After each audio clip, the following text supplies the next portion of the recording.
This podcast is part of Another Happy Studios, the home of podcasts with passion. Hello and welcome to Still Got Legs, a Doctor Who Rewatch podcast brought to you by Another Happy Studios. Thinking face, winking face, red face with tongue, water drops emoji.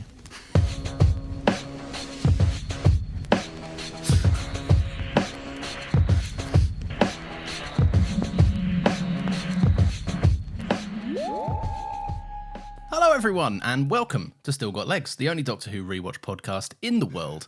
There are no others, because a bunch of robots detected how dumb they all were through their confused emoji badges, and they killed them on our behalf, which was quite cool. My name is Lawrence. As always, I'm joined by Nathan as we go through this fantastic, bloody lovely journey through time and space, watching all of Doctor Who. Nathan, what's going on with you? Check your phone!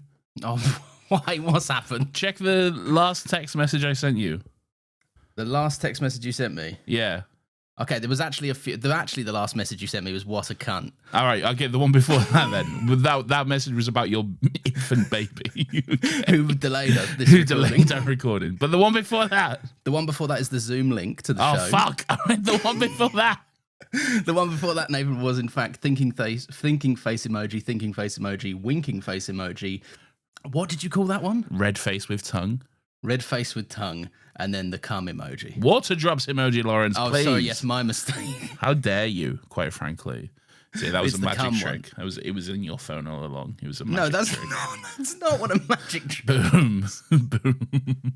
That's not what That's a magic trick, everyone. I did it. I am a fucking wizard. Okay? I like the intro, and now you've added this weird twist of it being a magic trick, and it's just not. And now you have to do a magic trick for your next intro. Don't do it. You know how this ends. Don't do it. You don't have time. You've got a son now, okay? You don't have time to go into the depths like you before. Yeah, okay? you've waited until I'm belly up and on my knees, Nathan. I don't know how to respond to this. You gotta saw a lady in half next time. Next time you How do would they it. even know? I don't know, but you gotta figure that out.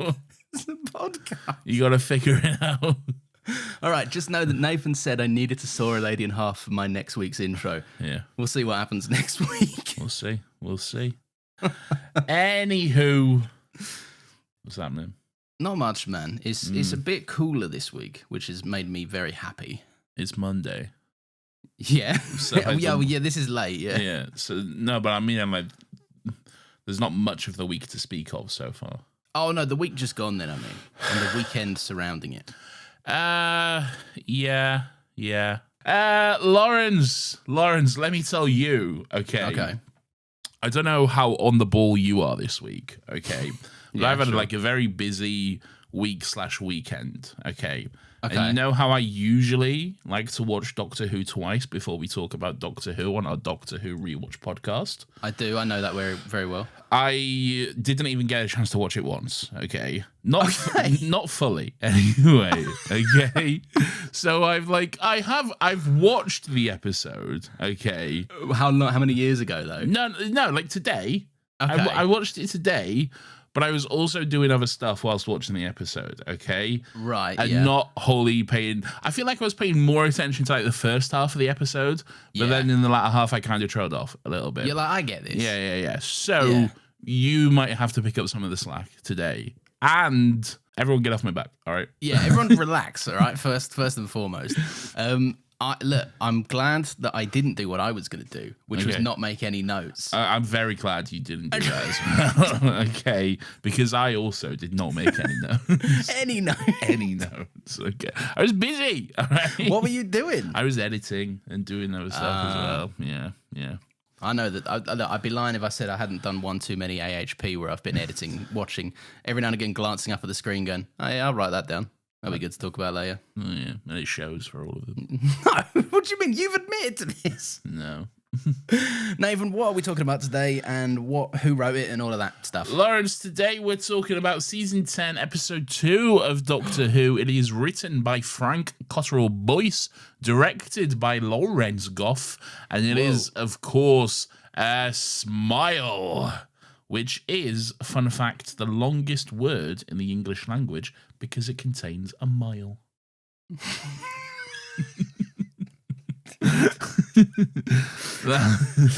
that was like a brain teaser. My like year 4 or something teacher like said he was like he would always say like no, well not always. He did it once and it pissed me off. He was like the brain teaser was like, what's the longest word in the English language? And I was working so hard to figure this out. I was really thinking of every word I knew, like. I don't know, doctor or some shit, like, because those are the extent of the words that I knew. That was a great joke from me. Anyway, so I was like, what is this? I can figure this out. I know I can. And then he said smile, and he explained because it has a mile in it. And let me tell you, I was fucking livid. Okay? I was absolutely, I threw a massive, I was like, this is outrageous. You've lied to me. Well, that is just bullshit, though, isn't it? You set me up for failure. This was a competition I could never win, okay? What it was a competition. How old were you when this happened? I was like year 4, so like, what is that, like fucking, I don't know, 10 or some shit, maybe? 10? Is it 10? Maybe not. No, I think you're like 8. Yeah, probably younger. Yeah. 6, so you're like, 7, what he's 8 done is he's got a bunch of 8-year-olds in a room and then gone, I've outsmarted you with wordplay. What a cunt. What a snivelling little fucking asshole. Yeah, you dick. Oh, I enjoyed that mostly for Nathan's delivery. No one else is privy to see Nathan's face, but you did do a little smile. You've become your worst nightmare. You've become that teacher that was just wanting to do your little wordplay. Year 4 is 8 to 9-year-olds. I didn't listen to what you said, by the way. When I was looking that up, so. Well, you'll never know if it was an insult or a compliment. Great. Respond accordingly. How dare you? Thank you, Lawrence. You're so welcome, and I couldn't stop myself. Great. All right, you said all the stuff, didn't you? Yeah, Nathan, what do you think about this episode? Lawrence, I would love to know your general thoughts on this episode of Doctor Who. Doctor Who. I like this. I think this is a pretty standard episode of Doctor Who. Pretty standard episode of Doctor Who, if we're being real. Stop, don't do that. Don't do that. I don't know why I did that. Sorry. Oh no, it's the midnight entity. Oh no. They're here. Yeah, I think this is okay. This is nothing amazing. It's got some, it's Bill's first proper outing in the TARDIS, so it's got some fun characteristics of Bill and some nice 12 and Bill dynamics that I'm enjoying seeing as a first time watcher of this. But some revisiting of like old tropes of like either standard stuff you have to do on the first journey and stuff, like pick out the location. Where do you want to go? Some more TARDIS explanations and stuff and everything. Basically, bit of fun. Yeah, bit of fun. It is a bit of fun. I don't know. I feel like there are some components to this episode where like towards the end, the Doctor like has a big reveal moment and he figures something out, and I'm like, you only just got that? Yeah. It's a weird episode when I feel smarter than the Doctor. Yeah. So there's some of those components, but like it's a good episode. It's just nothing to write home about. Yeah. Like, I wouldn't go crazy for it. Yeah, it's fine. I feel like it kind of falls into that early season slump for me. That early season, episode 2, episode 3, like we've had the big exciting introduction. Now it's let's have a chill week, sort of thing. Yeah. We've won them over. Let's ease them back in, and then we'll ramp it up towards the arse end of the season. Yeah, exactly. But hey, it is what it is. I watched the next week trailer, or the next time trailer. How and dare I'll be honest, you? I know, I couldn't help myself. It was Wait, mostly for this one or for next one? What? For this one or for next one? For next one. All right. So the elephant in the Thames or whatever it is. He's not in the Thames. He's on the Thames. On the Thames. Yeah. And that one, from what I can... I mean, this is obviously judgment because I haven't seen the episode, but that one reeks of an early season slump. Ooh. We'll see. We will see. Well. I'm keen to get to it. Well. But we'll see. So what do you think of it? Did I just do it? Kind of. You kind of piggybacked on mine. I'd like you to come up with something fresh and original, if you please. No, you said it's that early season slump. Oh, yeah, you did say that, yeah, actually. I literally just did all mine, you dickhead. That's do what them again, I think but of different it. now. No. Give me an alternate take. I won't. I refuse. I refuse. The master's got wide eyes. What's your favourite song at the moment? What a bizarre twist. I'm going somewhere with this. Okay. My favourite song... I'm just making conversation. Okay. What's your favourite Still want me to answer it? Or yeah, now that you've go admitted on, that? go on. What are you liking? What are you bumping to when you do the washing up? Which is the only time you listen to music. That is very true. It's a fact that you really do know about. I notice the little things, okay? Because it's hard to do it while I'm editing, because it's a bit tough. Right. And that's the only things you do. You either wash up or edit. Okay? Right now, I'm either with my son, or I'm editing, or I'm washing up. You should be with your son at all times. Oh, yeah, that's silly me. Yeah, I should just stop providing an income. Yeah. just sack it off, see if anyone notices I haven't paid. You could be with your son and edit. No, you can't. Yeah, he can sit in your lap. Right, no, he can't. He can sit in your arm, put him in a papoose. Yeah, no. Yeah, but then I just have to keep looking at him and talking to him and stuff. That's fine. I don't need to. My wife's off. Oh, there it is. Oh, there it is. You got the old wife to look after the baby, is he? Do you want me to tell you my song or not? Please, for God's sake. I've been waiting. You won't have heard of it, I don't think. Oh, Edgy Lawrence. Yeah, I'm out there. Oh, you've never heard of this band. Have you heard of the band Wet Iggy Leg? Azalea. It's not Iggy Azalea. Stop talking about Iggy Azalea today, which is an off-the-show reference to something you were doing before we started. Wet Leg, you say? Wet Leg. I've heard of Still Got Legs, a Doctor Who rewatch podcast. Still got wet legs. No, not Still Got Wet Legs. I don't know. Okay. What's Wet Leg? Wet Leg is a band, and they're like you'd fucking knowing what you say about Billie Eilish and how wrong you are about her. Not wrong. What you say Very about correct. Billie Eilish is true of Wet Leg. I'm very correct about Billie Eilish. And here's something. I saw like a little clip of her show, her live show, okay? And she doesn't even sound like she does on the actual songs. What do you mean? Like, because she has that song that's like, I want to get the color of your underwear. Yeah, Then she comes on stage. not her song, but It is her song. no, she's remixing on someone else's song. Though. Well, she's singing it at her show, so I don't know what you want from me, all right? You take it up with Billy, okay? All right, sorry. But anyway, but then she's doing that on stage, but then she's like singing it. She's not even doing the fucking. She's singing it like a song. That's what you'd want, though, isn't it? That's what you'd be keen to see. But it's not what she released. All right, but so many eyes switch it up on stage. That's not a new concept. I don't like it. I know you don't. I don't like it. I'm not a concert man. I wouldn't go see live music unless it's like an intimate gig Go see live situation. music. Yeah, concerts are live music. Yeah, that's what I'm saying. I go see live music. Why? Fun. Fair enough. I can't Atmosphere. dispute it. Vibes. Vibes, yeah. Yeah. Want to go see Billie Eilish, though. No vibes at the Billie Eilish gig. Do you know what it is? I feel like that stage, because I've seen a couple of videos of that concert, right? And the stage is just too big, and there's one person on it, and you're a million miles away. What's the point? Yeah. Like, you just go in there to stand in a stall and look at a TV, aren't you? I could do that at home. It's not the same, though, is it? Like, No, I understand it's not the same. I think it's better at home, if I'm honest. It's not, though, because like your vibes and adrenaline and stuff would be up when you're at the show and stuff. Like, But then I just feel. I mean, maybe this is me in my own head, but I just feel like I'm rocking out, but I'm just in a little tiny fucking chair, right? you're And not in I'm a like, chair, are you? Well, you would be if you were in your chair seats. But you don't sit in the chair for the concert. No one goes to a concert and is like, yeah, I reckon I'll sit in this chair the entire time. They're on their feet. Why'd you they're get dancing. a seat ticket then? Why'd you? Because that's just how arenas and fucking think. Because I don't know, I'd sit in it, man. you wouldn't sit in it because you would. won't be able to see then because everyone else in front of you is on their feet. Well, that's their fault. They'd be No, the rude it's not ones because there's no, chairs. no, it's a concert. I don't go okay? to the cinema and have come stand up in It's front not of me. the cinema. Okay. I'm not the right man to speak to about this, all right? I haven't been to a concert in like 8 years or something. You've never been to a concert.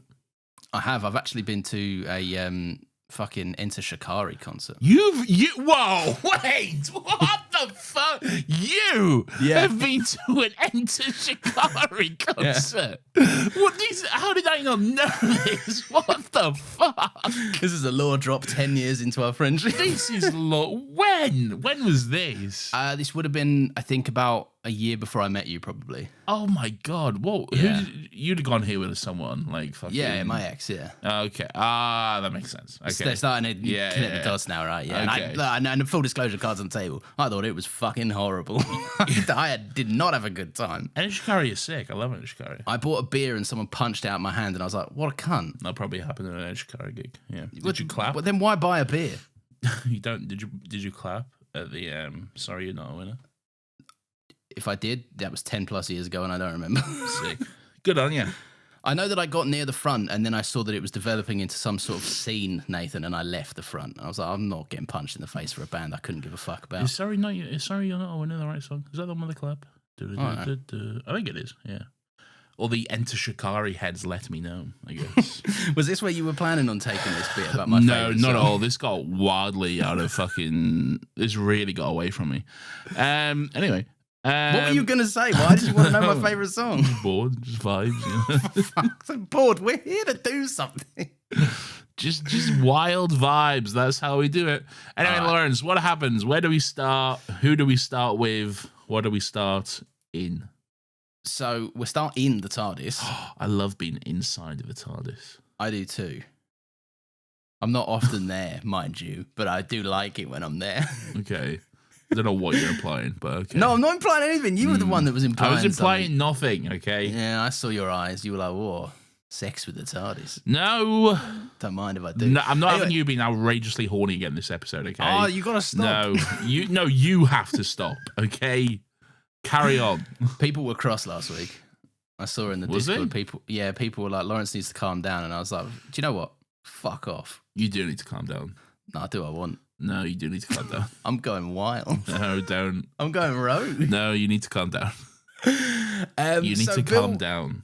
Oh, yeah, I will do. You're being too loud. Too loud. And that was that.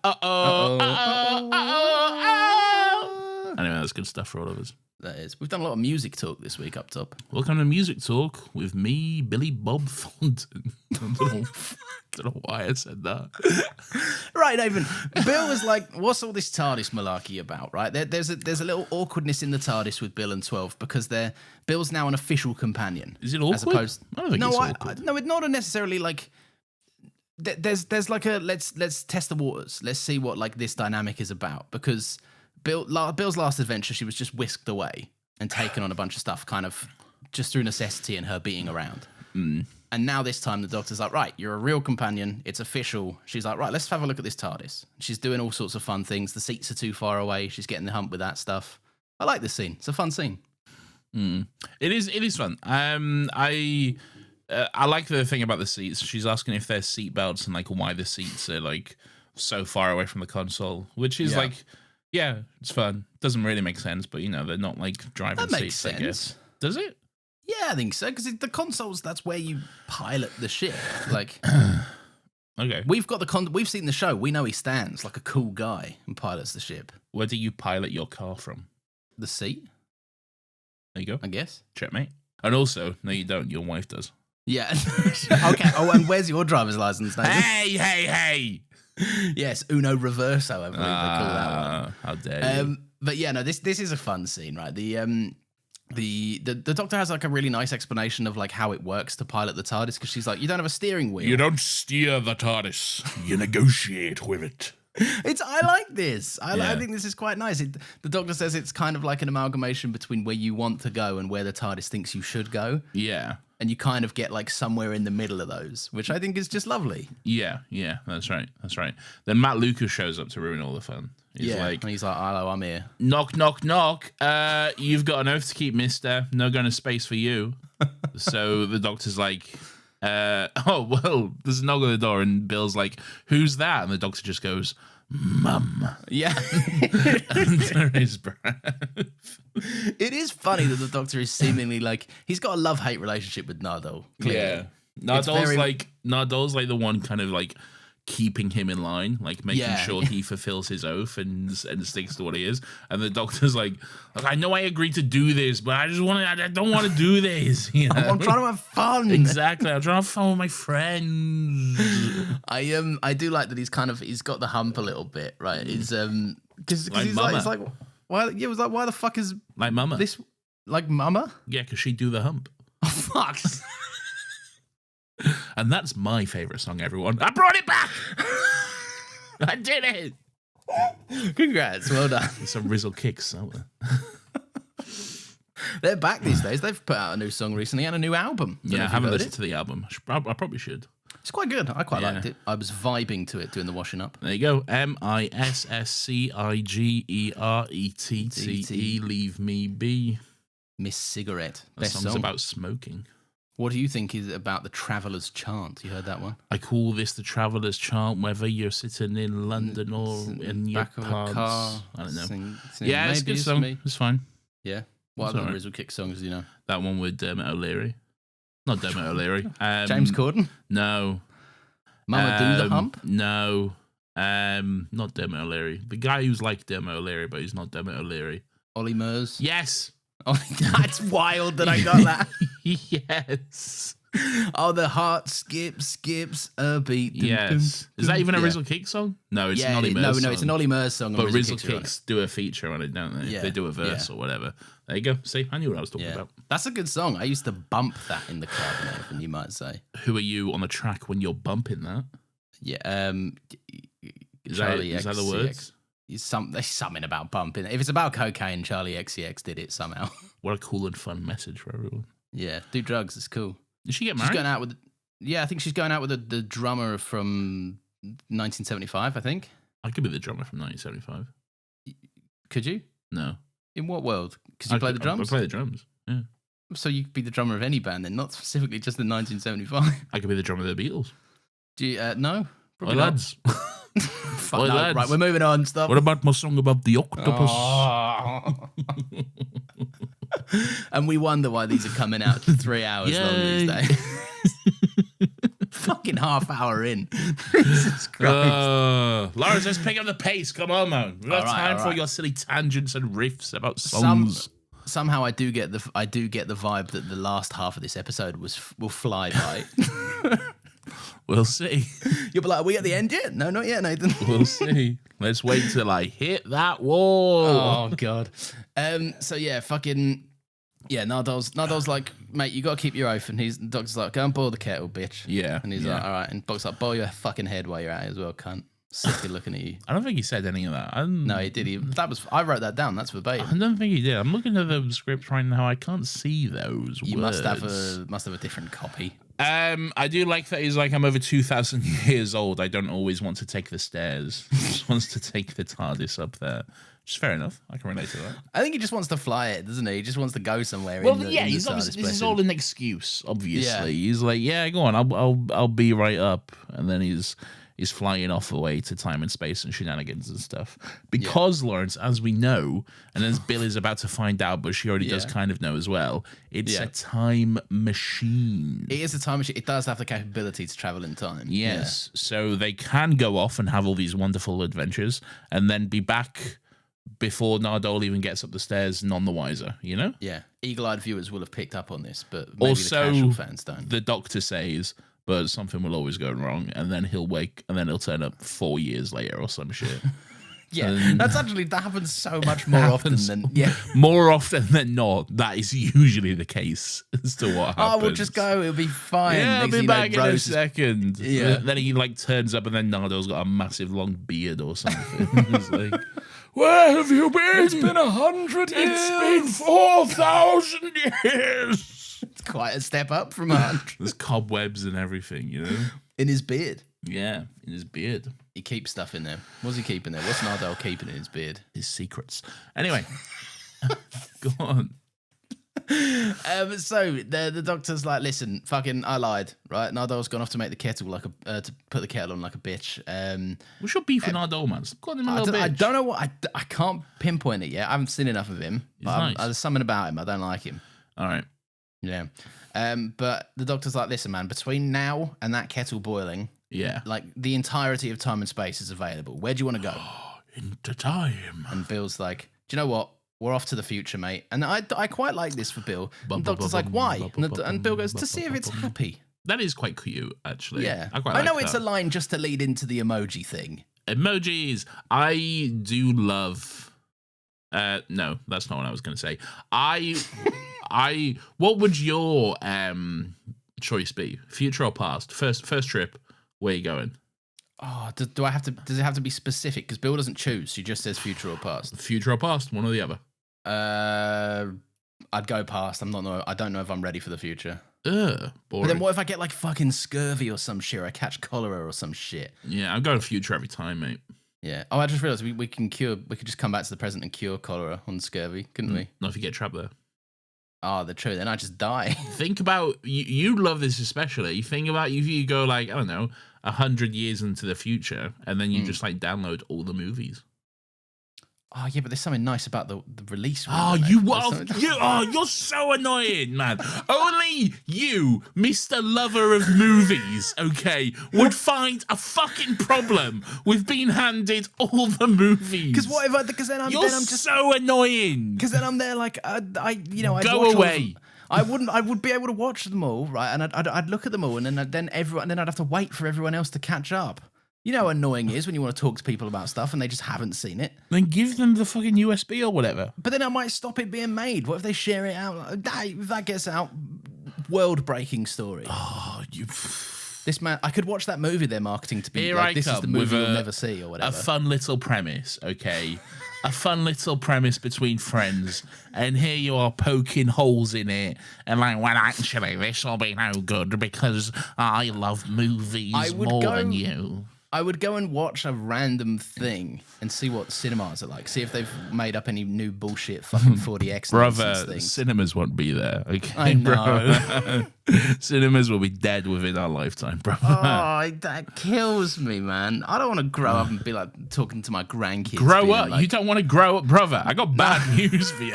If you don't want to grow up. Get older, all right? I know growing old is a distant memory for you, right? But I don't want to I don't want to get into my old age. You tried to turn that around on me. I still don't think it's worked for you from your faux pas. Okay. I don't want cinemas to die out, man. Mate, they're gonna. And they fucking... Right. They either need to die out or they need to enforce stricter rules on its participants, which could probably make them die out Which quicker. would make them die out immediately quicker. Yeah. But, well, look... It's the price you pay. Look, fucking stop being a dick in the cinema then, all right? Yeah. You know? I'll That'll shoot you stop with a them. gun, okay? Nathan's in all the showings. Just with a shotgun aimed at your head, okay? I'm just stood in front of you with a shotgun. The moment you talk. Enjoy the movie. Enjoy the movie. Have a pleasant time at the cinema. Don't look at me. Look at the screen. But don't you fucking talk, I swear to God. Someone's Apple Watch just lights up and you go... Someone laughs at the movie. yeah. No remoting. No. Oh, right. So there's some... Yeah, Bill's like, I want to see if the future's happy. And we do a little hard cut to some emoji faces, right? Emoji. There's a couple of ladies having a little walk. Nathan, please. Let's get through some. Sorry, yeah. Although Patrick Stewart is the poo or something. He is the poop emoji. He's in interviews being like, I play the poo. I play the poob, and that's funny because I'm Patrick Stewart. I'm a serious man with a serious voice, and I play a poo. I'm a poo man. And sometimes I do silly voices on Family Guy. Have you seen that interview of No, it's not an interview. Have you seen the video? It's like a home video that like I guess his partner was taking, right? And it's fucking Patrick Stewart, and he is high as a fucking kite. Oh yeah. Right. And he's explaining the comedic art of the double take and how it is like a lost art.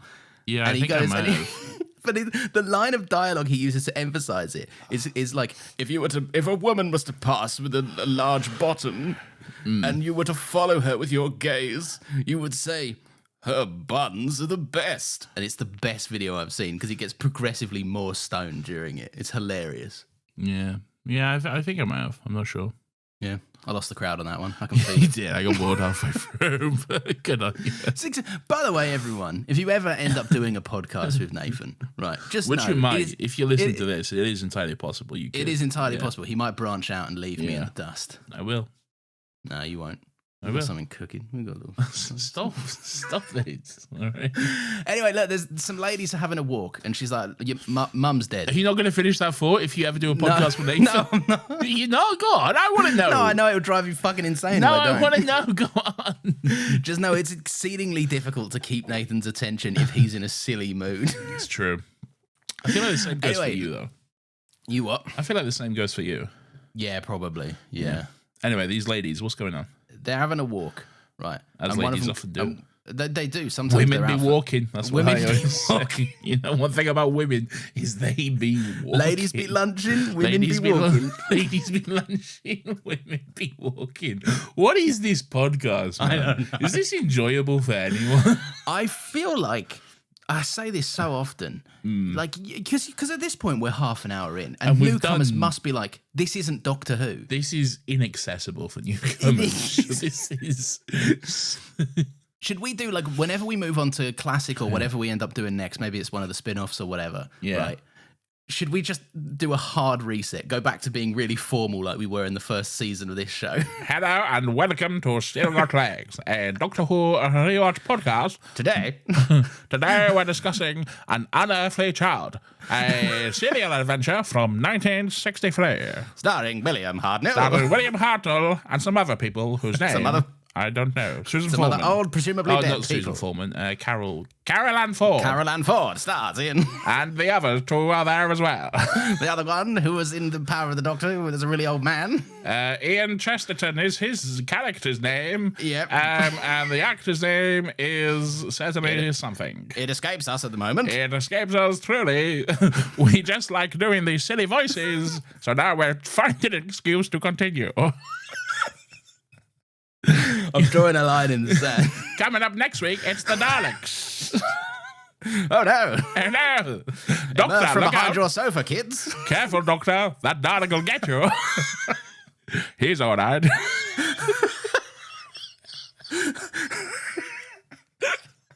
We're now sports commentators. Yes. Here goes the Doctor. He's coming up on the... He's coming... The Doctor's coming up to do a fantastic dribble on the Daleks. Oh, he whiffed it. I'm thinking of that Auntie Donna sketch now. You know, the old-timey basketball. Nothing a quick bout of war won't fix. And a quick bout of war. He's got shell shock. Yes, nothing a quick bout of war won't fix for the old boy there. And they've stopped to have Sunday dinner. Nathan, how did we make us saying this show is inaccessible and use it to make a riff to make the show more inaccessible? I don't know. I'm so sorry, everyone. I deeply apologise to everyone listening. Right, we're gonna get through this because after this is the sting, then we'll do the ads. But Do we you know gotta what else is going to get through this? Daniel Bedingfield. I gotta get through this. Right, no, we're moving through this. Oh, the ADHD is strong tonight, isn't it? All right, let's go. Let's lock in, okay? All right. So she's like, listen, mate, I know I probably shouldn't tell you this because the robots can kill you. Yes. Right. And if they detect sadness. And so in this very public setting, I'm going to tell you that mum is dead and you're not allowed to show any emotion about it. That's a hilarious choice, quite frankly. Yeah. What a fucking idiot. Yeah, Like, yeah. Outwardly gets her sister fucking murked immediately. Yeah, Oh, yeah. yeah. We're moving on. Anyway, I'm like, whoa. She didn't really, I'm just going to read my notes. She didn't explain the repercussions here for not smiling. Pretty irresponsible. Anyway, an emoji kills her, and after assessing that her happiness level is on 2 tiers, she gets wasted by a swarm of other robots down to a skeleton. Shit's fucked. Both get wasted. Are they like little bees? They're not bees, but they're like swarms and like locusts and shit. It's like they're like insect robots, basically. Are they robots? Yeah, they're robots, yeah. So they're robots with more You robots. really didn't watch this fucking episode. The Doctor, there's an explicit point at the end that the Doctor's like, I shouldn't have been so racist about robots. Oh, yeah. I must have missed that. Anyway, here's some ads. We don't have to wait. Yeah, we don't have to wait that long. You know? I don't know why we waited that long. As if we was waiting for the actual ads to finish. We both just sat there for like a good 10 seconds. Like, why did we do that? Yeah. Anyway, and then it's the theme song. Whoa. This is Doctor Who. Doctor Who, Doctor Who. No. Run away from those robots, Doctor.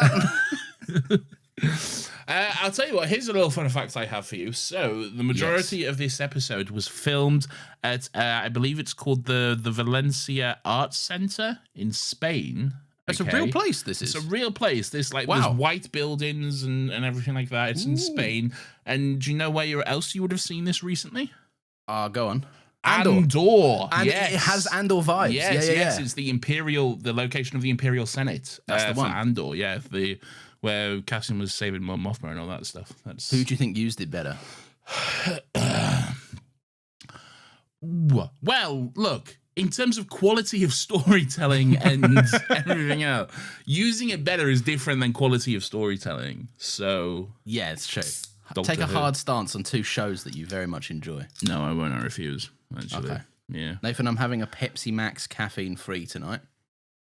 All right. Like caffeine free. Don't know. It's just what's in the fridge. Okay. Cheers, everyone. Cheers. Cheers. I did write down. What have you got? What have you got there? Water. Ah, boring. All right. Okay. Boring water. I can't have a water. I had my water and I've already drunk it all. Yeah. I don't have my 3 drinks. I'm on a 1 drink night. 1 drink night. Yeah. No 3 drinks for Nathan. That's no way to live, if I'm real. I know. I need my 3 drinks. Yeah. What other drinks would you have if you could choose? No. Anyway. No, 3 drinks. I need one for Well, I won't have a caffeinated drink at 11 o'clock at night, but a caffeinated drink, a drink for hydration, so water, and then a drink for taste, like a That's juice. a crazy lineup, though. Nice, though, isn't it? Yeah. I might actually adopt it. It's a good method. It's good. 3 drinks. Ticks all boxes, doesn't it? Gotta be rocking 3 drinks at any time, and I gotta be rocking that body. Rock Okay. your body. Stop with the music. Rock your body.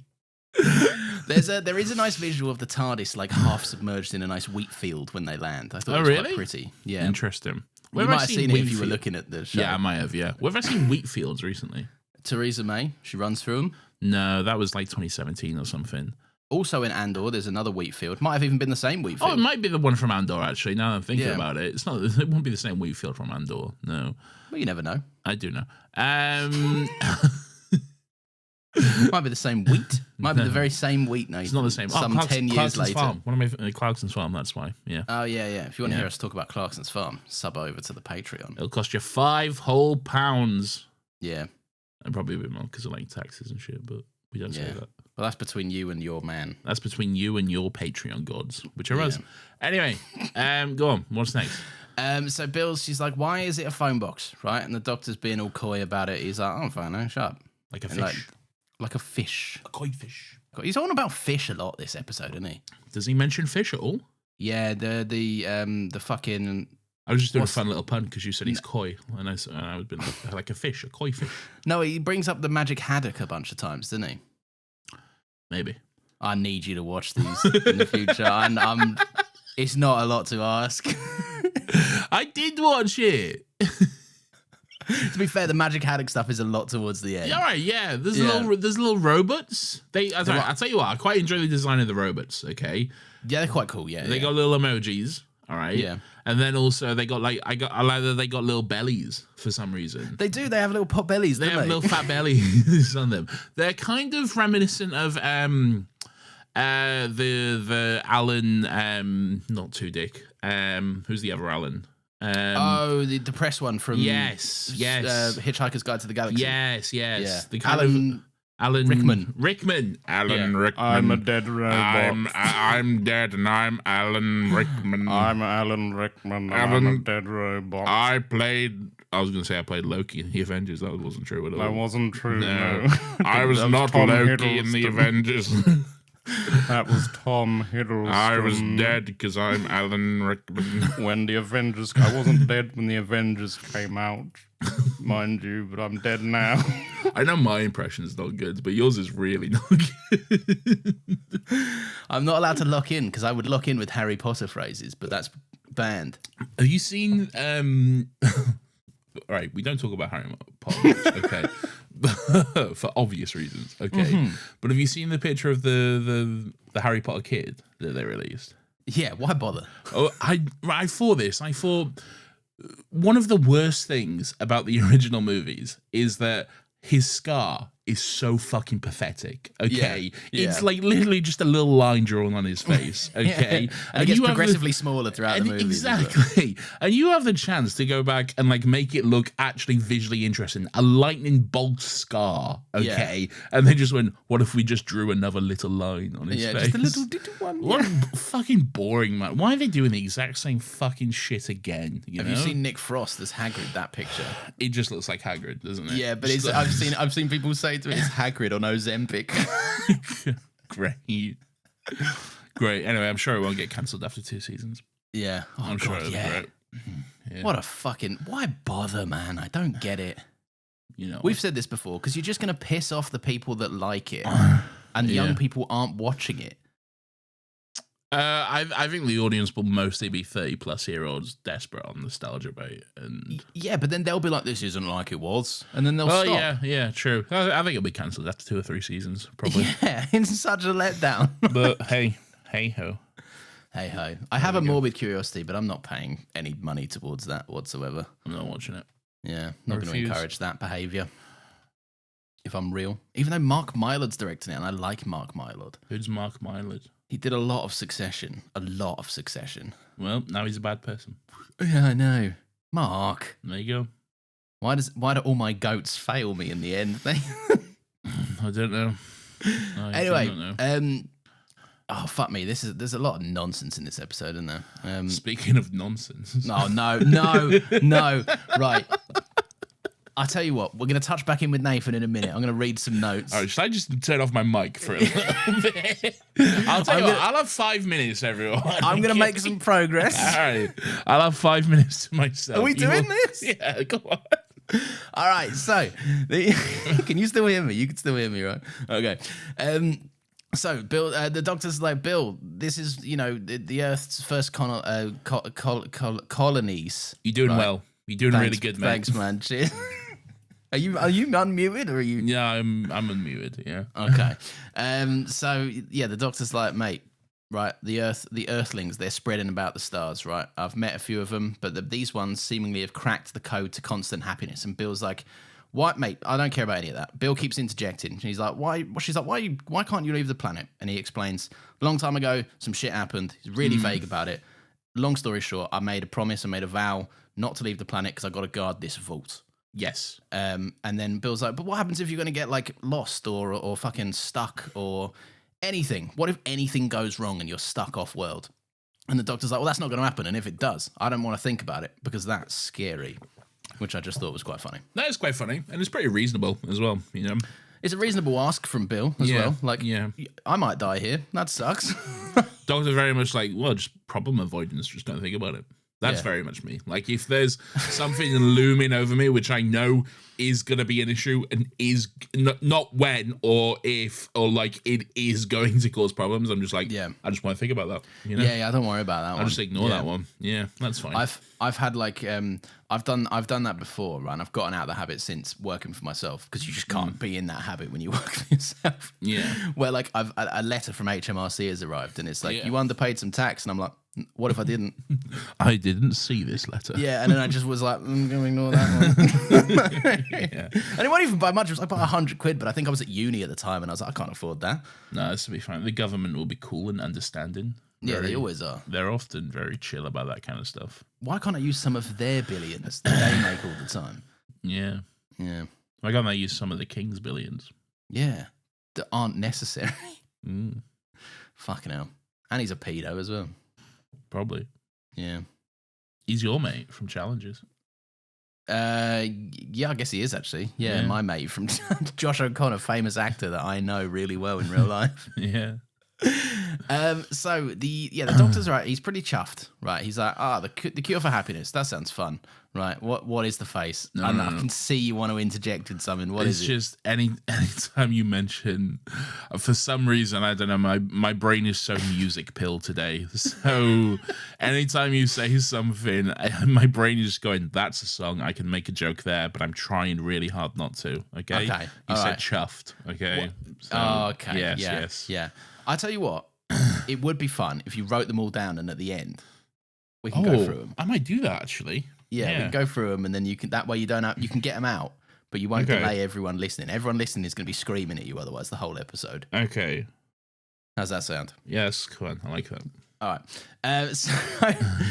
So the doctor's like, look, this is a big old swarm. They're hardworking. They're versatile. Worker bees of the third industrial revolution. He calls the Vardy. I think he calls them the swarm of little robots. Yeah, definitely the Vardy. Yeah. Maybe. But I do like this moment. Bill's like, they're disappointing for robots, and the doctor's like really fucking offended by it, and he's like, don't make such a personal remark. Well, she's expecting like big like automatons and stuff, not these little bee shit. Alan things. Rickman types. Alan Rickman types, yeah. Hello, Bill. Or Alan Tudyk types. Or He's Alan often a Tudyk robot. types. 2 robots called Alan. 2 big robots. Is the fucking Or Greg, as Alan Tudyk likes to be called. or no? Is it Greg? I thought it was Gary. Was it Gary? Yeah, I thought it was Gary. It might be Gary, yeah. Yeah. What is it? What's the name of Alan Rickman's robot in Hitchhiker's Guide? Depressed robot. No, it's got a name, isn't it? Is it Charlie. M? No, it's not Charlie. It's Jeff. It's not Jeff. How do you know? Because I know it's not them. It's called Marvin, the paranoid android. That's it. I knew it began with an M. I said M. I'm Marvin. I'm a paranoid android. Oh dear. It's like I don't know why. dear. Alan Rickman's got a silly voice because when you hear him in Love Actually and he goes, "Oh, I've been a terrible fool.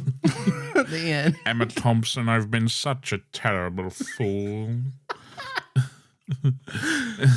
I always laugh at that scene where he's got because it all interconnects, but he's got that co-worker who's the one who's in love with that other guy, and then there's that whole thing going on, and she's like, "Is it so obvious that I love him?" And he's like, "Yes." Yeah, it's so obvious. Does everyone know? Yes. Yes. Everyone knows. You need to get over him. Yes. Anyway, my secretary. Anyway, wants go to shag sex me up. him, Yeah. and I'll go shag. shag my secretary. We're all saying words like shag. It's a Yes, very because we're all British very movie. British, and we say shag a lot. It's time to shag. It's time to shag. Shagadelic, baby. Now this is Marvin the robot. It comes in. Time to shag. Yeah. Good on him, I say. Good on him. So they You talk a big game about how I need to stop. I know. But you're just as easy to get roped into it, okay? It's true. It's true. So the robots they give the Doctor and Bill some ear upgrade or something, and now they can all hear each other. Right? Oh yeah, that's pretty weird, isn't it? It's weird, and it exists solely so that they can split up and still talk to each other because there's no other characters in this fucking thing. Yeah, Apart and then from just till the like end. constantly on the. I think Bill has like a very good point. Like, what happens if I need to take a shit? You know, Yeah. like is it? Yeah, I still gotta on? mute that. Yeah, how do you mute that? Like, Can't be. We've crossed many friendship lines together, but even we'll hang up when we go for a shit. yeah, that is true. We have Yeah. crossed many friendship lines together. Yeah. Beautiful lines. What would we? Where would you draw the limit? Because we've shared a bed. We've had a little cuddle. We've had a little kiss. We've had all sorts. We have.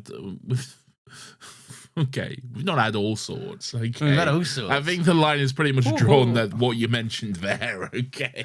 Nah, never get that one night, no. No. All we've done is kiss and cuddle. Yeah. Or kiss and cuddle and spoon. Sometimes kiss and cuddle. I wonder if people actually out there think that it was like a romantic kiss, or if we explained that it was a fun game. It wasn't romantic? Oh, no. Turns out the game was me toying with your heart. No. So yeah, the Bill's like, is there a mute button? And the Doctor's like, there's probably an app for taking a poo, don't worry about it. Oh, great. Well, now where's this app store, though? I got to Yeah. download it. Where's the interface? How do I set it up? Come on, these are How would questions an I need app to do know. a poo for me? It's a physical thing. I don't know, man. It's the future, isn't it? Yeah, You do true. all sorts. You could get an implant and you press the button and it's like cleansing you of poo. You used to have an app where you could pretend to drink a pint. Okay. Do you mean the best app ever made? I do, Lawrence. I mean the drink a pint app. Okay. Or what about the one that's a gun and you can Yeah, that's just pretty cool. flick your phone up and it goes. Pew! I used to have one where it was like a game where you like shave. Oh yeah. Remember No, the shaving game? It one? was basically it was just like the same as holding a YouTube video sound effect of a razor to your face. Oh and no, going, not that one. Not that one. No, like it was like on the screen it would be like a patch of hair and you'd swipe your finger across it and you'd shave it off. That is fucking bizarre. That's Yeah. so weird. Well, that's what iPhones were like when they first came out. Steve Jobs is like, look, we invented a phone where you can pretend to drink a pint. Okay? Never mind drinking a real pint. And then everyone's like, ah. Thank you, Steve Jobs. You've Thank changed you. the future. You've done it again, Steve Jobs. Oh my god. Oh, I hope so they come nothing. up- I hope nothing bad happens in 2012. It might have been 2013. I don't know. It was around that time.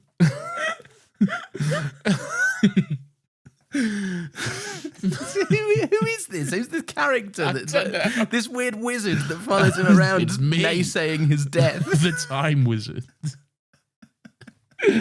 Well done, Steve Jobs. That's annoying. I Hope gotta look nothing up when he happens. died now. That's annoying. Hope you don't get pancreatic it was cancer. 2011. Fuck. Ah, My you should've mum's just stuck with birthday, it. no less. 5th of October. Fucking hell, your mum did it. She might have, yeah. The day your mum was born, Steve Jobs kicked it. Well, she wasn't born in 2011. If she was, that would be strange. Yeah, that would be strange. Because I was born in 1993. How's she done that? Exactly. She's been with the doctor.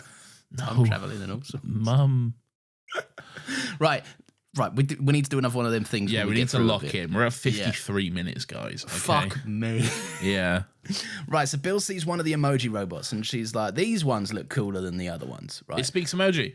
Yeah, and whether that's that, yeah, she's like, I wonder if we can speak to them, right? And Yeah. the doctor's like, that depends on how much of your language has kept up over the thousands of years or whatever it's been, right? And the doctor's pretty pissed off. Like, as soon as it lights up with an emoji face, the doctor's like, of course, emojis are what fucking survive of human connection. Very fun stuff. Do you think it's accurate? Could be. Yeah. Because dads and the thumbs up, that's timeless. Dad's we don't have time together, but like We don't. there's something so like to me a thumbs up is so passive aggressive or Oh, like really? yeah, like a thumbs up emoji is so like you know, Oh, I hit like you with a it's- thumbs up this week, I think. Yeah, hate it every time. It makes me Oh, think what I've would done you something prefer? wrong. We've been hearting So, recently. Yeah, I love a heart. A heart's great. Yeah. Okay, you can do no wrong with a heart. Okay, but like a thumbs up is so like yeah, good one. You know, like Yeah, oh, cheers, mate. kind of. exactly. Yeah. It's just like it's pretty much the equivalent of K.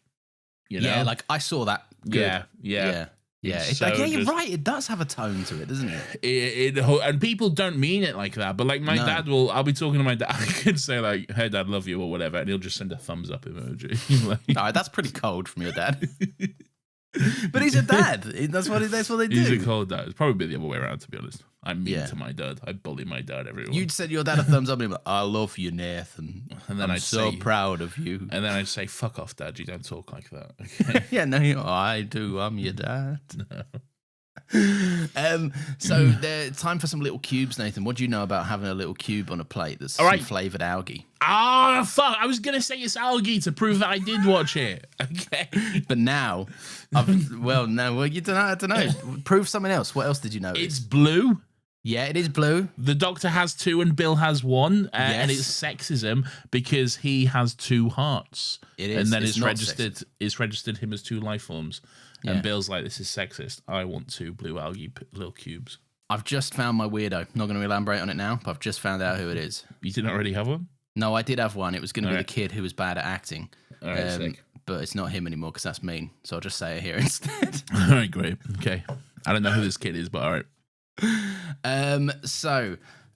What's next, Nathan? They want to give the Doctor 2 portions because of his 2 hearts, like you said. Bill's struggling to get past it. She's like, what the fuck do you mean you got 2 hearts? And the Doctor's like, there's a lot of hand waving. The Doctor's like, this Doctor Who.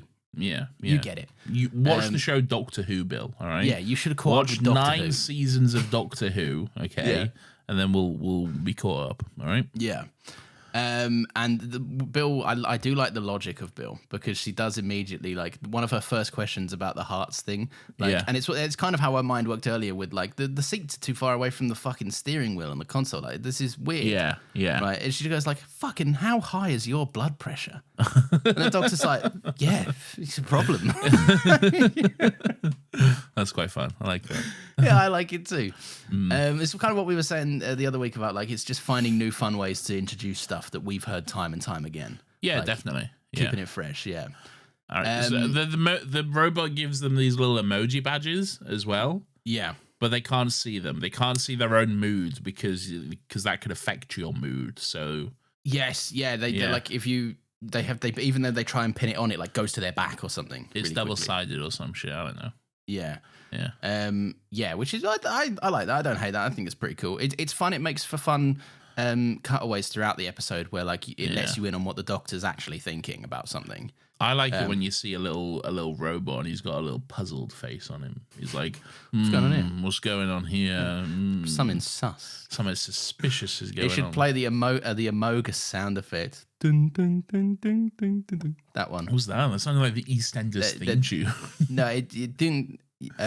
Yeah, or the dun, dun, dun, dun, dun. You know that song that goes sail. Dun, dun, dun, Oh, dun, dun, dun, dun, dun, dun, dun. Sail! Yeah, which I did a lot on Black Flag. Oh, yeah. listen to that one while I was playing that one. Way head up, Up she she rises. rises. Way head Give up, us a she song, rises. lads. Way up, she she rises rises early in the morning. morning. And what's very your good. favourite sea shanty? Yeah, Let us know. tell us no, and it can't be that one that the guy brought back a couple of years ago that went viral. The or whatever. Wellerman. Yeah. Do you remember the Doctor Who Wellerman? Did they do a Doctor? Oh, I do remember the Doctor Who. There Wellerman. once Yeah, was yeah. a ship called the TARDIS. TARDIS. It did a poo and a big piss. That's the one. There it is. Anywho, what's The next? TARDIS has done a big poo and a big piss. Yeah, that's what it did. What's next is that they come across a little garden, right? And the Doctor's like, "Oh, the robots are doing pollination work," and Bill's like, "There's a weird moment from Bill here where she's like, my uni has a plant just like this." I'm like, "It's a plant, Bill." Did she say that? Yeah, she's like, "Oh, they've got one like this just at my student union bar," and it's like, "Yeah, it's a plant. It's a potted plant. It's not a rare novelty." Maybe girls passionate about plants, all right? It's true. Bitches be fucking planting. And That's that's what why they I say. say, look, women love Ladies be plants. lunching. Ladies be lunching, women Women be be- walking, and bitches be planting. All right? It doesn't work. What's the P word for ladies?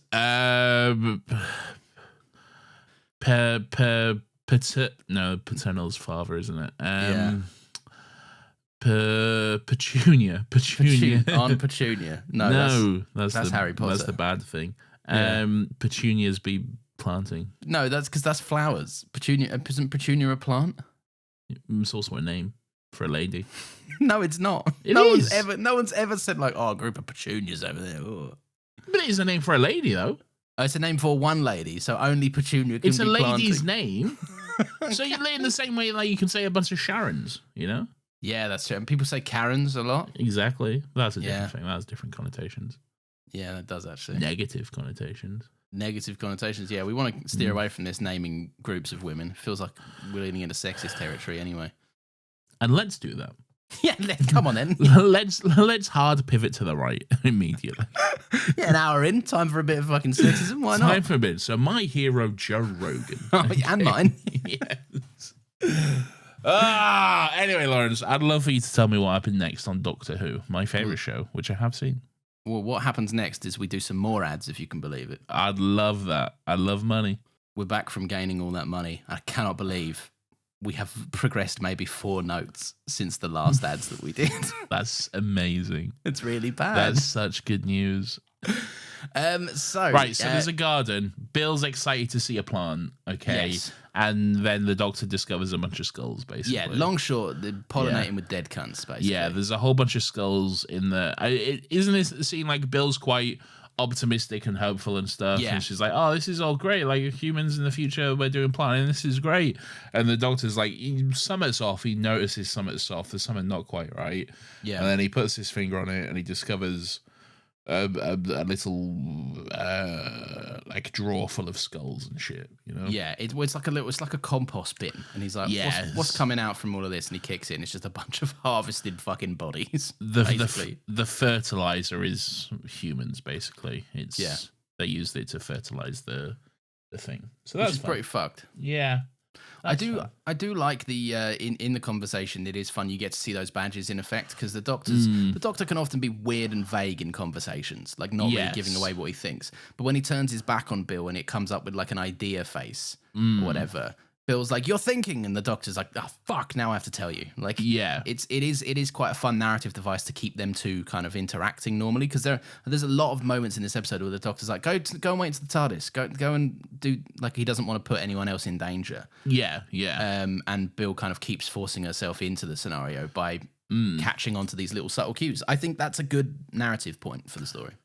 Does the Doctor get some kind of like telepathic moment with a skull or something? Yeah, he holds a skull and then he gets a flashback to the opening scene of the episode where the lady's like, "Mum's dead," and then she dies. New power unlocked. No, he's always he can't do it with dead cunts, to be fair, before, has he?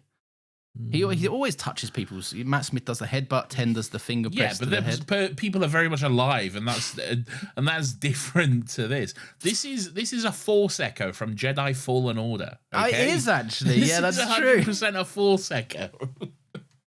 Are those the points where you can save the game, or are those like the meditation? No. points? They're it's the environmental storytelling. It's what happened here previously. You know, That's right. you'll yeah, come yeah. across like a collection of like clone trooper helmets, and Cal will sense a thing, and you'll be like, huh.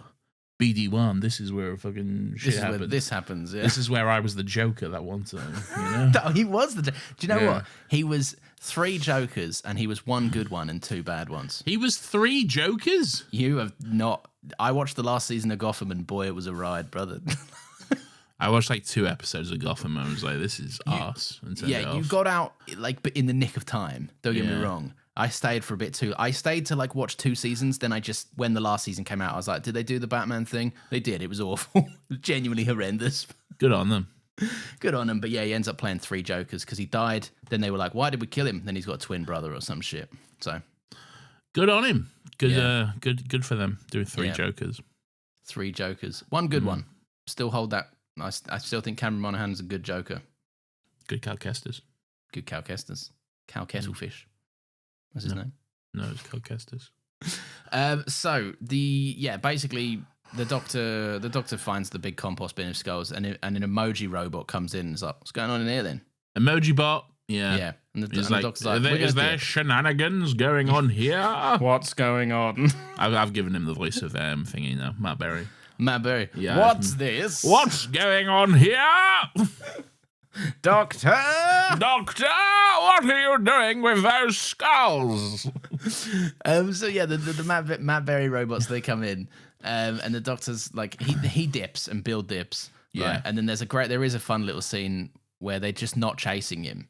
Yeah. And the doctor's like, there's a reason that fucking when things are chasing you and they don't have to run, it's because they don't need to run. Yeah. Right? And it's because we find out it's because there's so fucking many of them that whatever corner they turn, they're going to Yeah. get grabbed. Like Bill does. Bill gets grabbed. And these robots don't look very mobile, to be honest. No, They don't- you're not gonna they- show 'em running. Yeah, they're not gadget. All right. I mean, they're not gadget with a rocket up his ass. and Exactly. That guy coming or whatever. Whoa. He is, you know he is. You're not allowed to talk about that this episode, Lawrence. Sorry, yeah, I'm not allowed to be horny this episode. Yeah. Yeah. I should probably put a vote up on the Patreon for the next commentary, shouldn't I? Are we not just doing the one that lost the vote? Because people aren't going to have changed their minds on like the 18 episodes suggested. Oh are they? yeah, maybe we'll do something else. Yeah, we'll just pick Yeah. whatever comes next then, I guess. Yeah, we'll Yeah. pick the runner up. Or we'll pick the least voted one and just say fuck you to everyone. No, that's not what they pay for. Though. But it'd be fun though. Wouldn't No, it? yeah, it'd be fun, but it's not what we advertise. Well, No, it's literally not. What is the next one? I think the next one's a 2-parter. I think it was Doomsday that almost. well, finished you only out. get one. All right, you get Yeah. one. Oh, but then we'd have to do it next week. That as well, or next month. I mean, That's boring, isn't it? We'll just do Anyway, another vote. yeah, we'll do another one. Why don't we won't. pick 3 episodes that we Yeah. want to do, and people can vote on them? Oh, that's a good idea. Because we never said you get to choose them. We just said as voted on by you. Yeah, maybe We could we'll actually do put that. one option up, and they have to Yeah. only vote on that one. Yeah, maybe. Yeah. Do.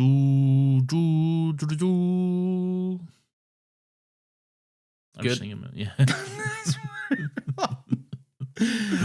So yeah, they get cornered, and the doctor tells Bill to smile. He says smiles aren't just actually smiles; they affect your mood by doing. He's being a smile. sexist. He's like, Bill, just smile more. Yeah, okay? yeah. You'd be, You could, for yeah, you'd be a lot prettier if you just smiled, Bill. Okay. Give us a smile, love. Might never happen. He says. Come on, yeah, smile. It might never happen. I saw someone say that to a lady once, to an old lady just walking down the street, You and I was didn't, surely. genuinely so fucking perplexed by it. It was, Yeah.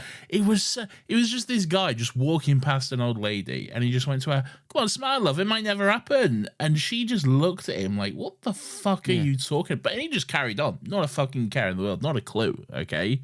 That Like, man, that man lives the happiest life because he's never had to check himself on anything in his life. Never, never. What a weird thing to say to someone. Blokes are weird. I fucking remember when we lived in London, right? And it was just remember it every well. single other cunt was a weird cunt in London. I thought, Was it? yeah, maybe we were running into different places. I just What seem to remember a experiences lot. did you have in London? Okay. Well, no, nothing too bad. But I just My experience is mostly just people ignoring me, which is exactly what I want to be. honest. idyllic, to be Yeah, honest. that's Yeah. my ideal scenario. I had a lot of times where I was walking around like Shoreditch and stuff, especially in Well, first year. there's the issue number one, mate. Okay. Yeah. Bunch of trendy knobheads. Yeah. Yeah. Get We out got a of here, Shoreditch yes, for. lattes and stuff. What are you going to Shoreditch for? There was a bar that I liked there. That was like the opposite side of London where we lived as well. Yeah, I know, but I was going out, Nathan. I didn't live there, remember, in first year. I was going to Shoreditch. That's even further away from where you I live, know, but I man. didn't have the context. It's like, I don't live near there. Not, well, I did. I actually did. I lived further away, yeah. Yeah, it was even Yeah. further for you. All right, well, shut up. Idiot. So they do like a little big smile, right? Do you ever do this? Do you ever do like smile to improve your mood? No.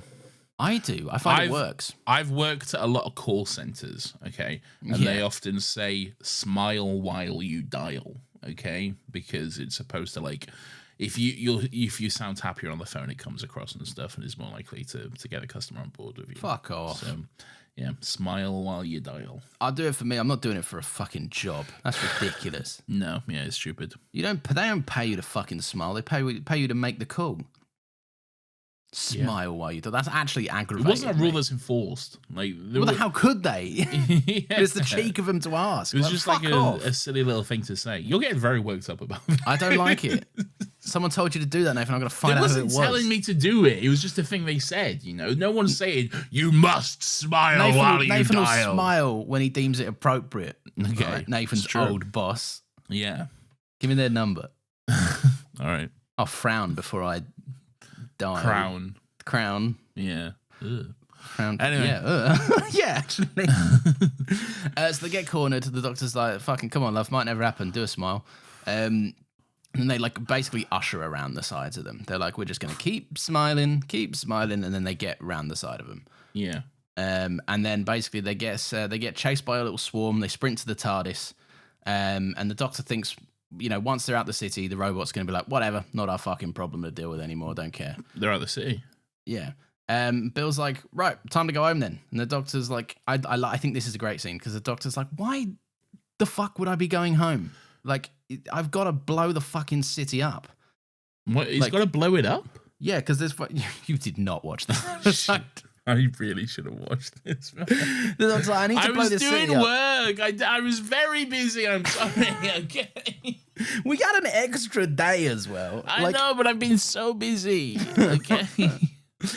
So the doctor's like, look, I need to blow this place up, right? There's a colony coming to land on this planet, and they're just going to immediately get fucking harvested and turned into fucking fertilizer or whatever, Yeah. right? He tells Bill to go and sit in the TARDIS and watch a movie. Now, what I'll say is this next point is going to be very hard to bring up because it's a largely conceptual point that Okay. I think if I was the writer of this episode of Doctor Who, I could have done a better job with. Oh, so you think you're better and more talented than Lawrence Goff, Yeah, I am. who is maybe the director? Yes, I think he is. Yeah. Something Burke is the writer, I think you said. It's a three-parter name, I know that. Yeah, something Cotterell. I can say I'm Lawrence Thomas Heisey if it makes him feel less up I can say himself. I'm Nathan James Bauer. It doesn't make it true, does it? But I do actually have a legal middle name. Yes, but I can say it too, okay? Frank Cottrell Boyce. I knew it. I said Boyce instead of Burke. Boise himself. Boise. Yeah. Did you ever listen to Boyce Avenue, speaking of music? No, but I know Boise from Only Fools and Horses. Do you know about Boincy? Marlene. I don't know this one. You I don't don't watch know Only Fools and Horses. Honey, your dad was here. I'd have a great conversation with You your dad so about Only would, Fools and yeah. Horses. Me and Keith would fucking have a great little chat right now. You and my dad chatting up about Star Trek: The Last Generation or We'd have whatever. a great like time, you know? World War II documentaries and Only your Fools. podcast with your dad, man. You should do. Should one week we just inexplicably swap me out for Keith and then just never reference it ever? Yeah, I think so. I think that'd be sick. Yeah. But we can't do it soon. We'll have to do it in like a year or something when everyone's forgotten about this conversation. All right, yeah. Yeah, we'll do that. I'm sure my dad will understand how to use a microphone. He'll know exactly what's going on. Yeah. I recently changed my number and it's taken my dad like 2 months. You changed like your he's- number? Yeah, you know this. This was Do I months have your ago. new number? Yeah, you know. Okay. You text me. I know, but you said you recently changed. I don't remember changing your number in my phone. Oh, you did at one point. Yeah, because All you right. called me and you were like, confirm this is you. And I Oh, was like, yes, I "It's do me." remember this. Yeah, because Yeah. because I got a text saying this is Lawrence's new number. I'm like, I don't trust this. I need to verify It did this seem sketchy as information. fuck, I will say. Yeah. But my dad texted me like literally today, and he was like, "Are you not getting any of the videos I'm sending you?" And I was like, no, where are you sending them? He said, on WhatsApp. He sent me a screenshot, which I was amazed he knew how to do, frankly. Right? He sent me a screenshot, and I was like, that's my old phone's WhatsApp. Yeah. Which I don't even know why is still there. Did you not give him the new number? I did. He texted me on the new number. Okay. He's just been messaging on my WhatsApp. He's just been messaging your old WhatsApp though. He's probably just at the top of his list, and then he just doesn't bother finding the new one. But then he said you didn't. And then after we cleared up that I didn't get him, he was like, "How come you didn't respond to anything?" I was like, "Because I didn't get him."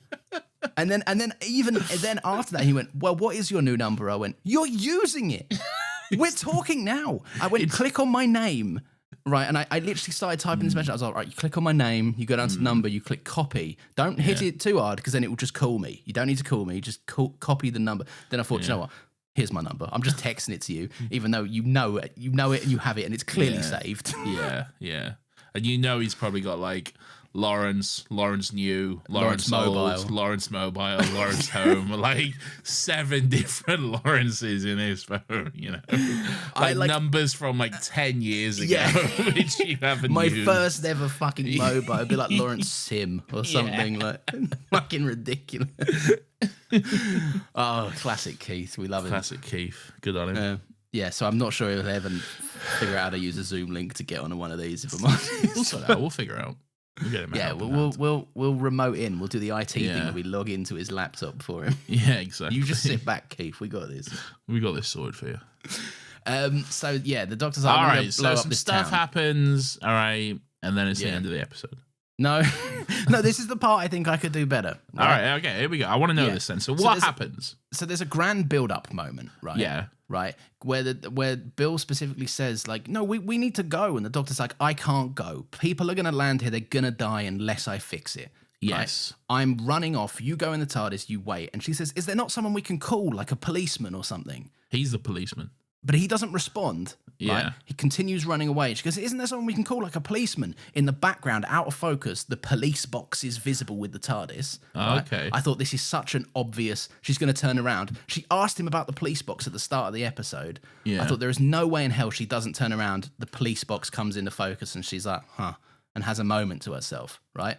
No. What in fact happened was she went, isn't there someone we can call, like a policeman? And the doctor said, don't look at my browser history. Oh, I do remember the browser history joke. Yes. I literally went, you teed it up, man. Like it was there.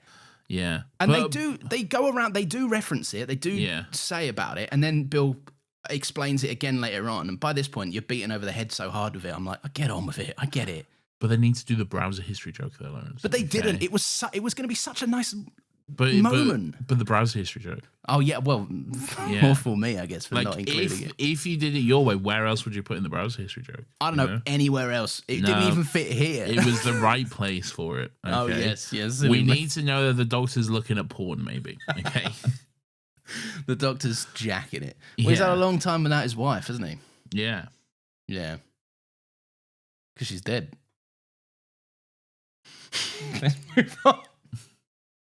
So anyway, basically Bill remarks, she goes back, she sees on the scanner the doctor running, and she laughs to herself again and says like penguin with its ass on fire. What she said last week. Penguin? Penguin. She goes, penguin. Whoa. No, don't mind a bit of that. That's what I meant to say. No, you didn't. I did. Don't try to play this off. Okay. I did. I'm playing it off. Right? I don't know. Actually, I don't need to play anything off because it's what I meant. I said what I meant. What the movie Happy Feet? What animal does it revolve around? Penguin. What? I know it's a penguin. I know. Okay, I'm just checking if you actually can say it because I can say penguin. Benedict Cumberbatch can't. Maybe. Can he not? No, there's like a whole thing in an interview where he can't say it. And he was in that movie about them. Was he? Yeah. Smaug. No, that's Lord of the Rings. I'm a big penguin. No, the Madagascar one. Is he in that? Is he in Madagascar movies? Benedict Cumberbatch. Not the Madagascar movies, but he's in the Penguins of Madagascar movie. What's that one? It's a Penguins movie. Are they the spies? Them ones? You know the penguins in Madagascar? Yeah, the ones that are like... They're all like, listen, boys, we're the penguins. Yeah, like the army penguins or whatever they are. God damn it, soldier. We're going to fly this plane, okay? Yeah. They're all like, you know what they're like. He's in that one? Yeah. So's Borat. Oh, Isn't Borat in the MCU now as well? Is he? Is he in Ironheart? Oh, I haven't watched Ironheart. I don't know. Are you gonna watch it? I watched the first episode of Ironheart. I was like, oh, it's fine, and I just haven't watched it anymore. So Fair enough. I don't know. I know that little John Lawrence is in there. I'm John Lawrence in The Place to Be. 2 pints of Sam Adams, but I'm working on 3. Hey! Those red coats don't want it with me. Oh, no. Black, chicka, black. This gap's the line for a wee, mon ami, je m'appelle Lafayette. That's a lot of the Revolutionary set. I came from afar just to say bonsoir, tell the king Casse-toi who is the best. C'est moi. Nathan. Blah. No. Right. I am Hercules Mulligan up in We the have never loving- been yes, more I heard your punchable mother than say, this. come again. If we heard dorks doing this, we'd laugh at them. What are we doing?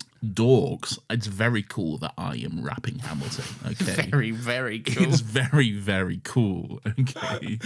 Right. So anyway, so they did a bad job at the fucking the TARDIS thing. Much like we're doing a bad job of this podcast. We actually are. What is it now? 118. Bloody heck. I thought it'd be worse than that, to be fair. Yeah, and maybe we're picking it up a little bit better. Should we slow it down?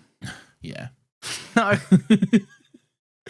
So yeah, Bill this is when she did the TARDIS thing. Bill goes inside, goes, haha, penguin with its arse on fire, right? Yes. To the Doctor. And then she goes outside, sees the TARDIS, and then she goes, police box or whatever. Yeah. Right, yeah. she has that moment, but I'm like, come on, man, you could have had it in the same shot. It would have been a banger moment. Now, So you're saying cut out all that faff, just have yeah, the bit, so just have Bill say, what about the calling the police? She turns around, she sees the police box, she's like, oh. yeah, and I think it would have been streamlined and slimmer and better.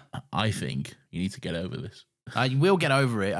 This is my place to air out my grievances. I feel like you need to stop crying about this one shot. It's not. I'm not okay? crying. I feel like you need to calm down, Lawrence. Quite frankly. All right, fine. You Lawrence, need to calm let it down. go. All right, you All right, really sorry. need to calm down about this. Jesus Christ, Lawrence. Have you put that in your notes? Lawrence, you're screaming Oh right now. no! I'm being gaslit. I don't like it. No, you're not. So the Doctor, he comes across another emoji bot, right? And I do like the way Peter Capaldi just to himself is like, I'm happy, happy, happy, happy. What a good morning I'm having. Happy, Yeah. happy, happy. And That's the very robot fun. kind of like clicks over from puzzled to happy. And he's like, all right, sick. That's so cute. The robot. The robot's like, oh, doing a good job. I'm happy too. No, he says, I hope you're having a good morning as well. And the robot's like, I am. No That's one cute. ever asks. I love that. Oh, what a nice little robot. Yeah, they're definitely not trying to kill No. everyone and turn them into poo for the farm or whatever. No, it's all nice. They're not being made into farm poo. So the Doctor can hear someone breathing because he's got upgraded ears, which is where it's come back into relevance again for the episode. Yeah, that's Billy. Can hear Bill breathing. He can hear Bill breathing. She's like, why are you Scottish? Why are you Scottish, mate? And what does he say? Do you remember what he says? She says, like, is there a Scotland in space? And he Yeah. says, they're all everywhere, demanding independence from every planet they land on, which is quite fun. That is fun. Yeah, I like that. So now Bill, this is when Bill goes like, by the way, I've got it. The phone box. You can't call for backup because you are the backup. I understand that you are the I'm like, all right, man. I thought this was I know I need to get over it, all right?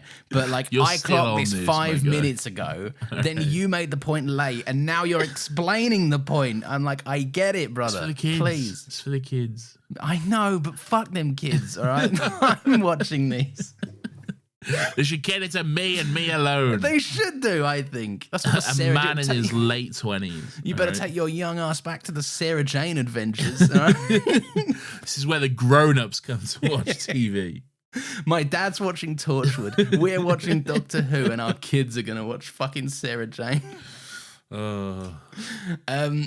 So yeah, I do like the Doctor is reluctant to call himself a hero here. He says like, "Don't sentimentalize me. I don't fly around helping people." I'm like, brother, you should see Doctor Who. Brother, we literally had a whole episode about this. You're Superman, okay? Yeah, you are Superman. You're Doctor Mysterio. Or You're whatever it was. Dr. Mysterio. So he explains that the little robots they're not like in the wall. They are the wall. They make are up the wall. walls. That's Yeah. crazy, dude. That's so crazy. That's man. so crazy. Do you have memories of this? I do have memories of this. I remember seeing Okay. them become the wall or whatever. Yeah, they became. Well, he scans them with the Sonic, and they're like obviously little bits. Yeah. And earlier on, they were in some structure and they started chasing after the Doctor. So we were already privy to this information a bit. That's great information. Yeah.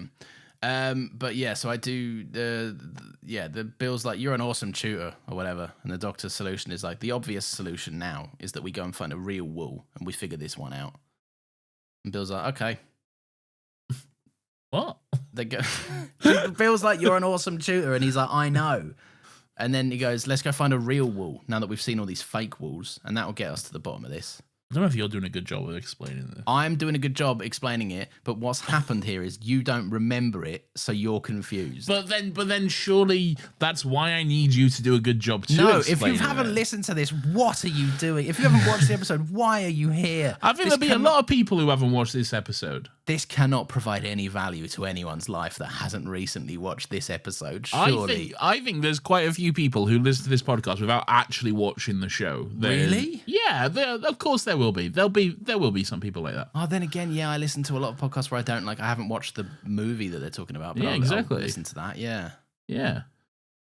Why, dude? Like they may have watched it like when it first aired or whatever, but then they just had at least if they've seen it once, then that's fine. Yeah, they'll have seen it at some point, but then they're just here. I don't think anyone's tuning in to Still Got Legs to hear us give a full play-by-play of the episode. That's not our jobs, quite frankly. That's true. Yeah, we're supposed to do little jokes. That's not. Yeah, we just do dumb jokes about it. We just talk about what we think about it. You know. And then other times we're just like, what if Alan Rickman was a robot or whatever? What if Alan Tudyk was two robots? What if Alan Tudyk was two robots that were basically the same robot? He didn't do a different voice for Gary or whatever. Thank you, Jin. Thank you, Clark. Kal-El, it soothes him. Why do you sound like you're doing the bad impression of the Queen from Voyage of the Damned? Thank you, Doctor. Thank you, Doctor. No, I can do a good Queen. Okay. Go on, do a good Queen. Are you doing a good Claire Foy Queen or are you doing a good Queen? A good Claire Foy Queen. Okay. Which is my Queen, quite frankly. Yeah, okay. The only Queen I recognise. Okay. My husband, Doctor Who, and I are very glad to be here at the opening of this car factory. It's noted how hard you all work to make these cars, and my husband, Doctor Who, does so love to drive about in a little car. And he's out sailing, and he's growing a beard and slapping men's bollocks or whatever Philip's doing. Yeah, whatever he's doing, you know? Good on him. And then he lands and he's like, I cheated on you or whatever, and she's like, I don't care, it's fine. I should rewatch The Crown. Yeah, should you? Yeah, good show. I like it. Did it end strong? No. Oh, I think I remember you telling me there's like something in the last episode that was clearly filmed after the Queen died. Yeah, it's like, isn't the Queen amazing? Yeah, it's all about the Queen dying, basically. Yeah. Anyway, good on him. Good on him. So yeah, the Doctor then goes on a bit of a tangent, right? To be honest, it seemingly has no purpose. But he explains that Vikings used their longboats as they flipped them upside down and used them as houses. Yeah. Until they were able to pillage enough villages and get materials to build themselves actual houses. Yes. And he reckons what's happened here and how that story applies is that the crew have arrived in a spaceship and then like built out. That makes sense. I mean, it makes sense, but like we didn't need the Viking story, did we? Just get to it. Just be like, the spaceship. There it is. Yeah, why have fun and whimsy, you know? All right, fine. But clearly I'm in the minority here. All right. Yeah. So they find the door. It's not even locked, which they're quite surprised about. And they lock it after going in. Some of the emoji bots get alerted. They're like, no, fucking hell. And I reckon this is probably about halfway. I reckon this is probably where you tune I'll out. be honest. I'm iffy. I remember like occasionally looking up from my Mac and seeing like the Doctor running through what is essentially like some kind of factory or some shit. And Bill's looking at a map or some shit as well. Without knowing it for a fact, I would be almost certain that this is the same underground sort of sequence of that as that bank heist episode in Series 8. No, it looks completely different to that. No, do you know like I'm talking the bit where Jonathan Bailey's under the bank and he's like, we're in the bank or whatever. No, it's probably just some factory in Cardiff somewhere. All right. Yeah, probably. Yeah. I came here to work. I came here to do my work. Which is fun, good stuff. All right, so they're in a ship which is the building itself. It's the big Spanish building or something. Yeah. Okay. And they're like, hey, we're in this ship. Why are they in the ship? What's going on? The Doctor needs to blow it up or some shit. Right. This doesn't sound very doctory. Why does he want to blow up this ship? Because he needs to blow up the city. Why does he need to blow up the city? The way to do that is to blow up the engine because it has enough power in it to blow up the city. He needs to blow up the city. I feel like you're not answering my question. I'm getting there, all right? And you need context, right? The reason he needs to blow up the city is because that when the settlers land here... Have they not already landed? But the Doctor doesn't know that at this point. But the spaceship is here. They're in the spaceship. Yeah, I know that, but because that's the first settlers have arrived to set the robots up and let them do their thing. the arrival crew. Okay, got and then they got fucking poo-pooed and turned into poo. Poo-poo-choo. Poo-poo-choo, yeah. Yeah, poo-poo-choo. Yep. And then the Doctor was like, right, let's find out where that spaceship is. Let's blow it to Kingdom Fuck, right? And that way, when the settlers land, they'll go like, something's gone wrong here, and they'll fuck off. And the robots won't be able to turn them into fertilizer poo as well. Right. Okay. So he's going to kill these robots. Basically, yeah. Doctor! Why are you killing me? So then, then what happens? Bill, fucking... I tell you what, there's a reason Nathan stopped paying attention in the back end of this episode, right? And it's because it's not really memorable in the back end. That's why. That's 100% why. It's a lot of, and I was waiting for the big moment where Should we just skip it? No, we can't. Although a couple of episodes ago we did make the bold proclamation, and we're getting close that from 1 hour 40, if we're not wrapping up, we need to just go into the highlights. I think we stick to that. I think we did. If anyone has a problem with it, 2 hours of free content a week is fine. Don't worry about it. Look, no one wants a 3-hour ramble. We get so weirdly defensive. We're like, well, look, it's our show. Okay, you don't have to listen. I get like when people write in and they're like, hey, I think you guys should do it like this. I'm like, you'd go do it then. That's not how we did it. Which hardly ever happens. I know, but it's happened like every now and again. Occasionally someone will say something, and because we are bad at dealing with any kind of criticism, we will focus on the one bad thing rather than the mountain of other good stuff. The countless nice things people often say. We were like, everyone hates us. Yeah, everyone wants us to change the format, and we like it this way. All right, so we got 10 minutes of more rambling, and then we can start doing highlights. Great. Because as we did say, no. All right, so Bill's like, look, the engine is in a big empty room in the middle. And the Doctor says the ship is like waking up due to human presence. Bill stepped in it, so the ship is like activating or whatever now. That's quite smart for a ship to be like, there's a human here, I'm going to wake up. Well, it's quite dumb of the ship as well, because there's about 1,000 humans in here as well. Why is it not woken up then? So because they're cryogenically frozen while they wait for the robots to get their shit ready or whatever. Good on them. Yeah. So the Doctor finds a room full of their favourite knickknacks, as he calls it, and he's fucking. There's a fun moment where Bill's like, why are you not going to get in trouble? Are you allowed to just go around and blow shit up without because typically on Earth, if you blew something up, you'd get in trouble. And the Doctor says it's not even a question for him. He goes, allowed. It's a moral imperative. Like, people are going to die, I'm going to blow it up and stop it happening. That's fine with me. Oh my God. That's crazy. Get off your fucking phone. There's an Avatar 3 thing that's dropped. What's an Avatar 3 thing? A poster has dropped for Avatar 3. Is it a blue hand and some fire or something? No, it's like a face in fire. Yeah. Whose face? Is that Jake Sully? No, it's some Avatar.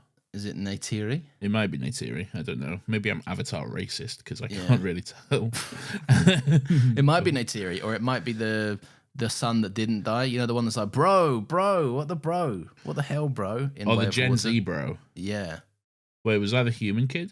Yeah, basically. No, the human kid's the. Oh no, the human kid joined the racists, didn't he? Yeah, well, sort of. Yeah. He just spared the racist, and then Neytiri was going to kill that kid or whatever. Yeah, and Jake Sully was like, this guy's family, and Neytiri's like, I will rip his jugular out if he crosses me. I don't really remember that movie. It's a good movie. You should rewatch it. We had a good time talking about it. Yeah, I remember liking it. You like? I think we both unanimously agreed it's way more than the first one. It's got substance to it. This third one is coming out this year. It's coming out on my birthday. Is it really? Yeah, December 19th. That's my birthday, everyone. Everyone wish me happy birthday. Happy birthday. Now. Do it happy right birthday, now. Nathan. Thank you. Are you going to go see it for your birthday? No. Probably not. What are you going to do on your birthday? I never do much on my birthday, do I? Well, we're going to record our end of year wrap up as we always do on your birthday these days. Maybe. What do you mean, maybe? It's a tradition. There's something else I'd quite like to do, but I don't know how feasible it is. Nathan said he wants to join a sex cult for his birthday. I already have. Shit, it's early. Yeah. You got to be fair. You can't just join on your birthday. You want to be comfortable there by your birthday, don't you? Yeah. In the sex. What kind of stuff do you do in the sex? Lawrence, let's come on. We're rapidly getting to that 40-minute mark. Come on. It's true. It is true. I wonder if we can actually finish before the 40-minute mark. Let's challenge ourselves. 1 hour 40, that is. Yeah, that is true. So yeah, fucking the doctor's like, oh. You're right. We'll be done in no time. So it's because I've been skipping some notes to just for time's sake. Yeah, and then I've written down things that pertain to previous notes. I'm like, well, that won't make sense if I read that out. You can read it. You can read it. Well, I'm not going to read all of them out because we'd be there forever. There's an old woman. There's a dead old fucking woman. I remember being so confused by this. I remember occasionally looking up and Bill just being in a room with a dead woman on a little bench or whatever. Yeah, I can tell you as someone that made notes and watched the episode with the full focus. Still don't really get it. All right, sick. It's not very well explained or thought out. I don't think. All right, sick. Anyway, good on that dead woman. She's like a shepherd or something. Some shit. Oh, is she like Moses? Yeah, she's Moses. You know who Moses is, obviously, don't you? Moses? Yeah. As in, like, Moses. Moses? Do you know any other Moses? But you said it like you'd be so certain I wouldn't know who very famous part of the Red Sea Moses is. I'm just asking, all right? I've seen Prince of Egypt. I've known Moses. You have seen Prince of Egypt, yeah. You do have big gaps in your knowledge, though. I do. Like, for example, when you were like, Chris Nolan's making the Odyssey on air, and I feel like the dumbest cunt alive because I went, what's that? And very famous story. Yeah. Probably one of the most famous stories of all time. Well, yeah, but what happened there was I couldn't, I wasn't going to cut it. It's a truthful moment that happened on air, right? To cut it would be very egotistical of me. Yeah, you've never done that, have you? I've never done that, no. But now what you've done there is you've publicly robbed me of my chance to be like, can't wait for Chris Nolan to take on the most famous story of all time. Robbed you of your chance to lie on Twitter. Yeah, exactly. About you to all your film mates about how you're looking forward to the Odyssey. We know the Odyssey. To Chris Nolan tackling the Odyssey. Yeah, I am actually interested in it. Although I think John Bernthal was a weird addition in the trailer. Have you seen the trailer yet? No, I haven't. Who's gonna play Cassandra? I don't know. Ding. What's that? What's Cassandra song? Ding ding ding ding ding ding ding ding. Well, there's that one, but then there's. Which one's that one? Is that the one she plays on her little lute? She doesn't have a little lute. She does in the first scene. She doesn't have a little lute. She's got a bird. You're thinking of Icarus, the bird. No, I'm not thinking. I'm thinking of a lute. No, you're thinking of She doesn't play the bird. No, you're thinking of her friend Phoebe. Okay? Oh, yes, Phoebe, I think you mean. That's just how you spell Phoebe, okay? No, you spell Phoebe Phoebe. Yes, Phoebe. Right? No, she spells it. Go and look at the subtitles. They spell Phoebe PHOIB. We're talking about, for anyone who doesn't know, by the way, we're talking about Assassin's Creed Odyssey, okay? I'm getting very too heated about it. That's Phoebe. Nathan, it's 1:38. I say we pivot to some highlights. Lawrence, what's your highlight of this episode? I don't like the last part of it, so... Yeah. All right, so there's a big map or something? Yeah, big map, and the doctor's don't know what's going on. The doctor's like, Bill, you need to tell me where to go on this map. Because we were in each other's ears or whatever because of our ear upgrades. Right. How does it end? How does it all get resolved, basically? So basically, a bunch of cunts. Wait, do you want me to just give you the fucking real Sparks notes? Just really go through it. Okay. All right. So basically, a bunch of humans wake up. Right? Yes. I remember seeing that boy who is maybe the son of the people who died at the beginning. He's the son of the mum that died when she was like, Mum died.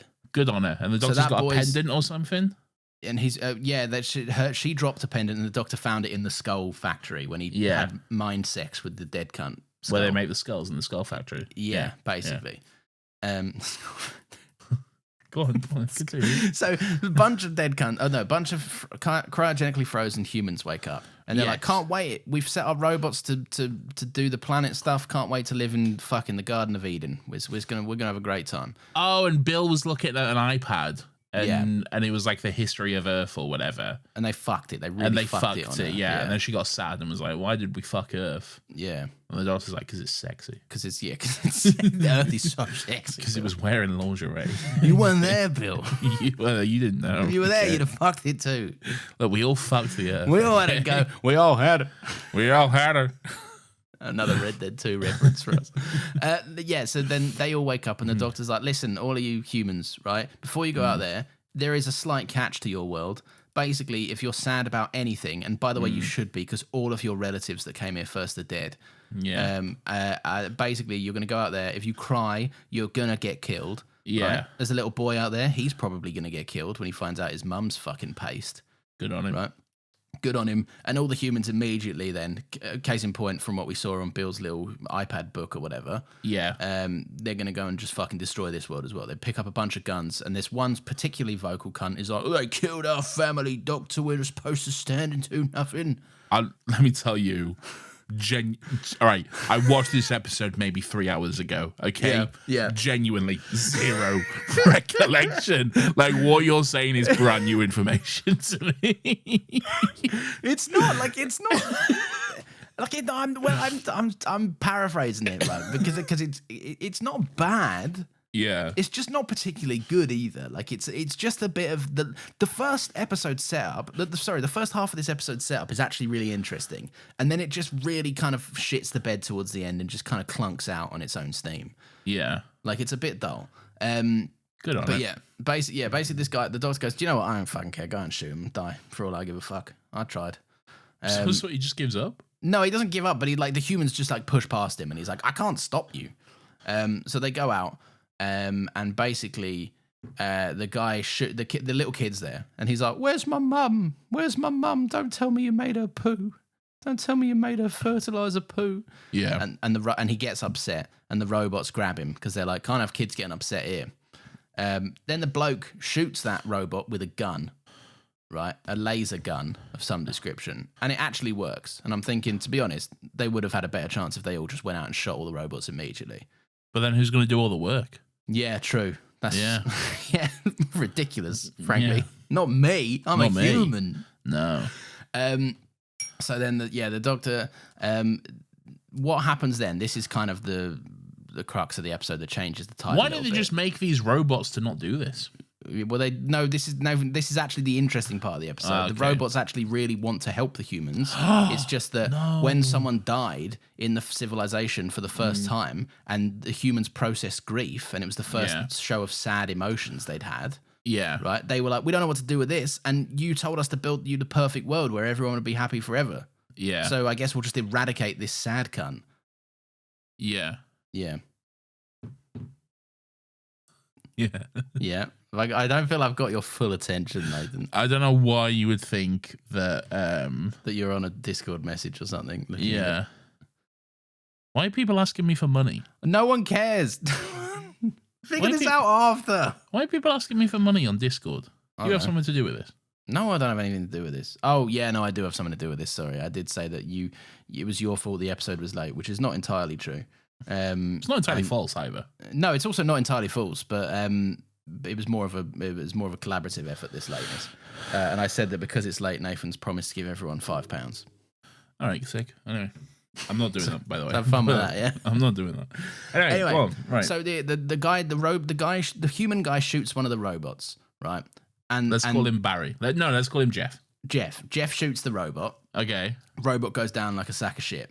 Right. Matt Berry. Yeah, Matt Berry. And then Oh, the no, other a Matt robot Berry- dies? Right, Nathan, I'm either getting through this or I'm not. Sorry, go on. Yeah. Then Matt Berry, the other Matt Berry robot, because there's Okay. a million of them, Matt Berry turns 2. and goes, Matt Berry 2 turns and looks at Matt Berry dead Matt Berry 1, right? And goes like, and there's a flicker of like the emojis, and it's like, ah! And the doctor clocks that's like, hang on. Does he do a that's- sad emoji?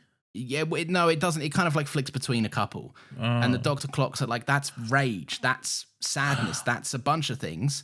oh my gosh, this robot is capable of the human spectrum of emotions. Oh, wow. That's crazy, dude. This entire time, I've been thinking that this robot was just a little fucking robot that just did its shit and went home or whatever. Yeah. Right?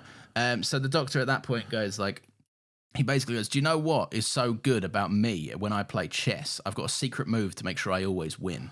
Yeah. And Bill's like, what's that? And he's like, I knock over the board. And then the doctor just sonics a robot, because obviously the Sonic will be the get out of jail free card here. Of course. Right? Yeah. Everything goes white. And then when everyone comes to again, he goes, I wiped the robot's memories. I reset everything. The robots now actually don't have all the murderous tendencies of a bunch of poo-obsessed weirdos. The episode is saved. And this guy is still like, they just killed our fucking family. You expect us to forgive it? And the doctor's like, yeah. That's sick. I love that. Do you want to do all the labor? And he's like, I don't. And he's like, good. That's sick. And now to anyone that's listening, like, wow, Lawrence really missed out some cool stuff there. I did. Yeah. I can't fix that. Right? We got to the point we got to. I don't think you need to be honest. No, it's a bad resolution. It's a really interesting episode premise. Yeah. That really, really whiffs the execution of the end, because they just realize that it's 40 minutes into a 45-minute episode of Doctor Who, and the Doctor goes, and Bill even says, the Doctor explains it in some pseudoscience way. I reset the velocity of the fucking whatever, blah, blah, blah. Yeah. Right? And Bill goes, he turned the robots off and on again. And I'm like, yeah. Don't wink and nod to me when you did a bad writing. All right? Okay. I don't like that.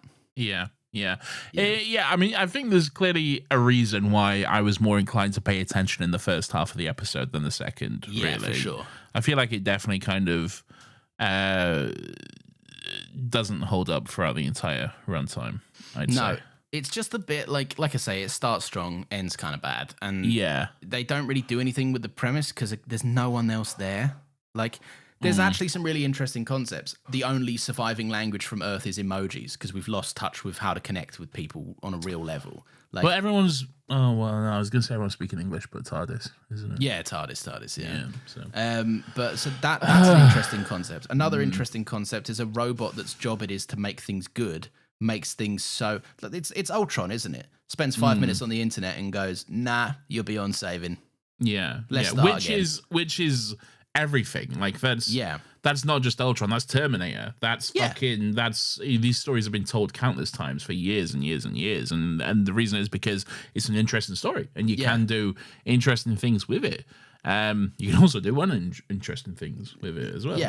Which I think is what this is, and I just don't like the way that there's a wholesomeness to it, because the entire time the Doctor has been a champion of robots. Bill says some racist robot shit, and the Doctor's like, no.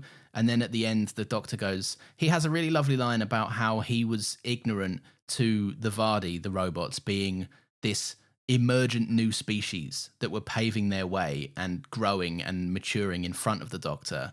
And he kept dismissing it for ease of being like, oh, it's just robots doing robot stuff. Just a dumb robot, isn't it? Yeah, and if he opened his eyes earlier, he would have realized, like, no, they're correcting things because they want to help. And that's a very human desire, and they've learnt that from the humans. But it's just they don't really spend enough time on that, and they spend a bit too much time on this human cunt being like, I want to shoot them all, though. Like, I don't remember this human guy at all. Like, what do we call him, Jeff? At no point do I remember a man with a gun. Yeah, he had a big gun. Sick. Good on him, I say. Good on him. Anyway, then there's an elephant or whatever. Well, there's an elephant. So the Doctor's like, look, I got us back exactly where I said we would. He opens it and goes, he does a little jump on the ice. He goes, fuck, we're in the fucking Thames. We're on the Thames. We're on the Thames. What's that about? And then there's an elephant. Yeah. There's an elephant on the Thames. There's an elephant on the Thames. I feel like that's an episode of Doctor Who. The Elephant on the Thames. The Elephant on the Thames. That's a good episode. What's next week actually called? Thin Ice. Thin Ice? I feel like we've had one called Thin Ice. Nope, because it's next week. You're on Thin Ice. Thin Ice. What have we had? We've had Cold War. We've had Cold War. Cold Bore. Cold Bore. More like Thin Ice. Have we had Dark Ice? No, we haven't had Dark Ice. Have we had Dark Knight? Rises? That's a Batman. That's a Batman. All right. Yeah, I don't know then. Fuck it. Sick. Well, there we go. That's Doctor Who. Press that button, player. All right, I will do. Weirdo of the Week.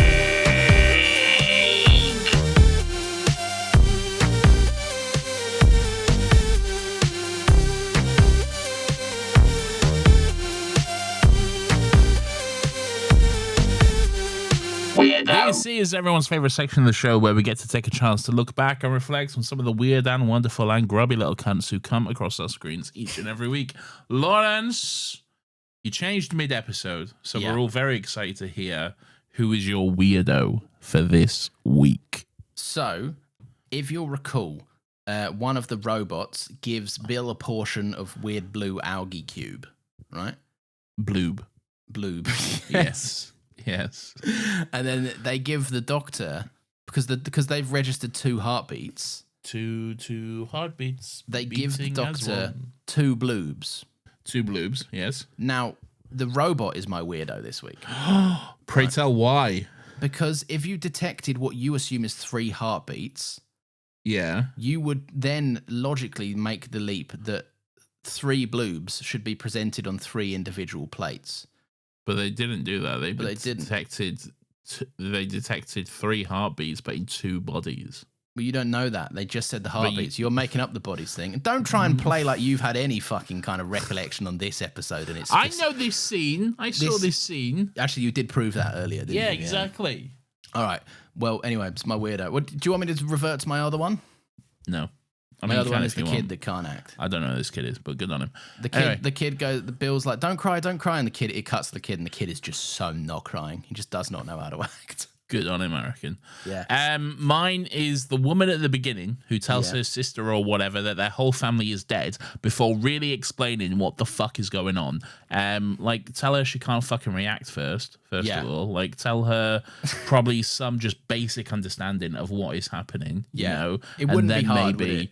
And then maybe break the news that everyone she knows and loves is dead. Okay? Yeah. It would be as easy as, hey, I've got horrible news. You cannot react. They will kill you if you react in anything other than a smile. Keep smiling. And you'd say, are you ready? You ready? I get it's for like the plot and the dramatic reveal later and stuff, okay? Yeah. I understand it's to sizzle us, okay? Yes. But find a better way to write it then, you know? Like, yes, don't put yourself in a box of your own making for no reason. yeah, it's stupid, man. It is stupid. Yeah, she was close to being my weirdo. Yeah, good on him. Good on him. Good I'd on him. say. Good on him indeed. Nathan, I don't And know. who's your weirdo? Let us know. Yeah. Or don't. Or don't. It's up to you guys. I'll throw in some engagement bait every once in a while. Yeah, what else? You got any other ones for us? I've done some more earlier. Okay, all right. Well, sizzle us. I asked everyone about their favourite something. I can't remember what it was, but I did ask something. What's your favourite podcast? What's your favourite podcast? Some people were writing in Discord this week about like some of their favourite recurring jokes that we do. Oh, really? What did they say? One of them was when I have to ask your permission to move on, which I'm not sure if I do all that frequently. Yeah, it's not that you ask my permission. It's that sometimes you don't feel comfortable moving on from a bit. Like, I'm like, should we move on now or what? No. Like sometimes this is going to sound mean, but sometimes you don't know when to end a bit. I can't help that I'm too wrapped up in the bit. All right? Sure.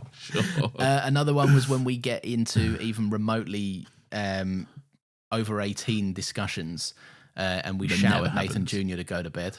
Oh, that never happens. That never happens. Sure. No, we're always so straight-laced and normal. We never mention anything sexy or horny, ever. Yeah, about cum or boobs. Yeah, that's never happened. Or dicks. Butts even, maybe. I'm doing the thing again, aren't I? Yeah, you are. See, this is what I mean. Well, I caught myself that time. That's growth. Sure. That's growth, if there's anything. Nathan, it's time for the audience to have their say. We've got messages to read out, emails and Discord messages, and we got a voice note to hear after we listen to the emails. Who's written in, Nathan? We do have a voice note to hear. First of all, I will say we got an email from Langdon Truscott. Whoa. Now, this email actually came in last week, but I didn't get many emails this week, so I thought, fuck it, what the hell. Now, Langdon says, for me, Series 10 represents everything in Doctor Who I enjoy. It has spaceships, monsters, fun historicals, and stories only DW, which I assume is Doctor Who, can do. It has massive swings and massive misses, and it's firmly anti-capitalist, anti-racist, and pro-LGBT.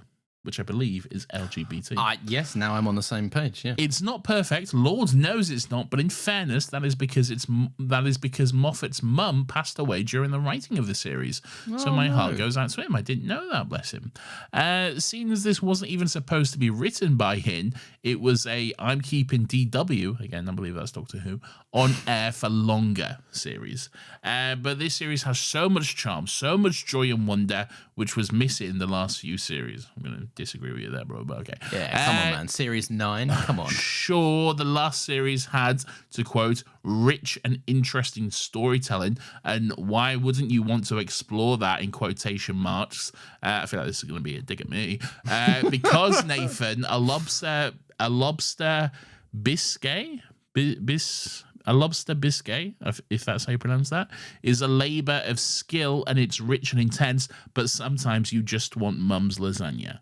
And to me, Doctor Who is home-cooked comfort food, burnt edges, but filled with love. Shut up.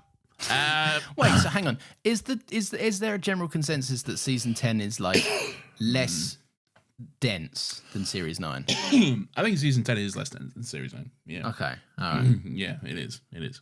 Well, I would say that, but that's just me. Oh, it's a shame because I was like really vibing with series 9.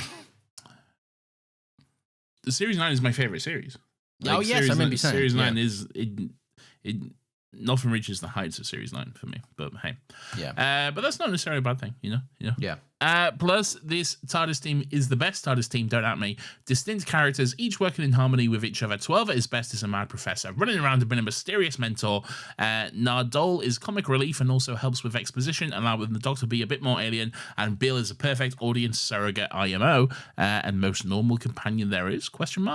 Just perfect. And the finale, oof. Hope you guys enjoy the ride as much as I did. And Marigold released the Series 10 soundtrack. I'm begging you. Crazy that's still not happened. Shut up. Sorry, it's a long one. Langdon. P.S. I too have a spreadsheet, but been keeping a track of everything for 12 years now, alongside several mate scores. Without giving too much away, I've attached a screenshot of every series I've ranked, and this is the most autistic thing I've ever seen in my life. Is it more organized than your spreadsheet for this podcast? It's different because my spreadsheet is a different format. It lists all the episodes and stuff individually and everything. But this is like a bar graph and everything, man. This is fucking hell. It's got like ratings and shit, man. But yeah, this is. Where did they rank this episode? It's not episodes; it's by season most of them. But what's their favorite series? It seems to be Series 10. Series 10 is where the peak is, so which would make sense. They did just write a love letter to Series 10. And it does just say like this is everything I want from Doctor Who. So yeah. What's second favorite? What's touching Series 10, but not quite there? Judging by the bar graph, seems to be a tie between 1, 3, and 5 seem to be about at the same point. Those are extremely strong series. Yeah. 1, 3, and 5 are bangers. Anyway, there we go. Well, lovely. Thank you for writing in. I didn't know the thing about Stephen Moffat's mum either. That is sad. I didn't know that. No, that is sad. Yeah. R.I.P. the Moff's mum. Moff mum. R.I.P. Moff mum. Moff mum. Mum. Mon Moff mum. Mon Moffat's mum. Fucking hell. We were sincere for 5 seconds. Yeah. Anyway, go on. Valana on the Discord says, these robots would have taken me out in 5 seconds. I can't fake emotion at all. Me neither. Yeah, I can't fake anything except an orgasm. How? Sorry. Again, some more fun cut content there. Do you want me to keep like the bones of it in? Or I don't know. That's your discretion, brother. I'll see how you come out. And I'll figure it out from there. That's fucking wild, dude. Yeah. That was it from Valana. I would also be taken out quickly. I found that as I've grown older in my weary old age, I'm just done faking stuff now. Yeah. Like I can't hold if a conversation doesn't interest me, I cannot hold it. Like I just can't. Well, that's just being rude. Yeah. Yeah, to be honest. All right. Who else emailed us, Nathan? This is from Michael. Hello, who Michael. says, my first Doctor Who episode. Hi, guys. Pretty new to the pod and working my way through.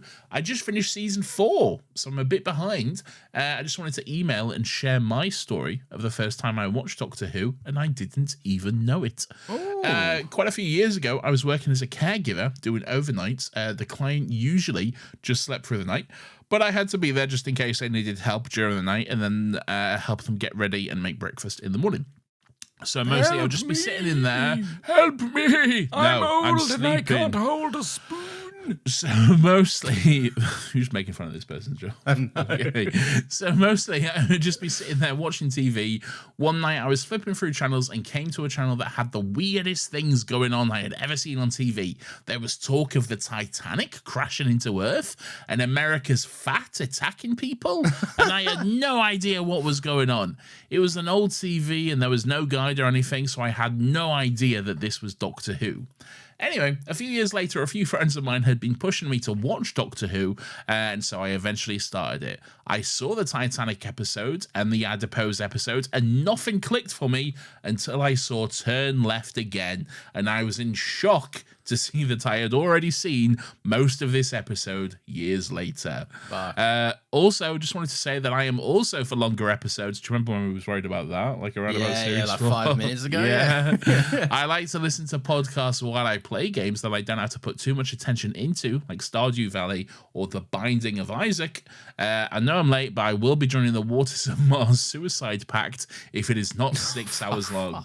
I got some bad news for you, brother. My life is in your hands, praying you make the right choice. RBA. Or maybe RBA. Michael. Like, it's from RBA. Like, Rabar. So, yes, Rabar. Anyway, thank you, RBA. That's awesome that you had no fucking idea. Like, yeah. Like, I love that when you were just watching stuff and you rediscover, like, hang on, I've fucking seen this. Yeah, that's sick. It's a fun moment, yeah. Thank you for the music, the songs we're singing. Thank you for being my 3 dads. Oh, yeah. Mamma mia. Mamma mia.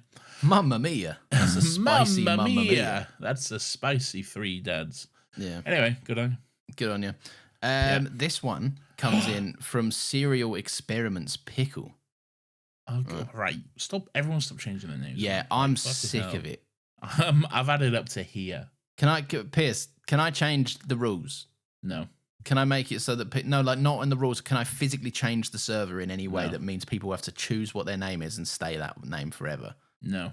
Wait, that paints me in a bad light, doesn't it? Yeah, it does. Yeah. You can change. You got to come to me and ask my permission to change it.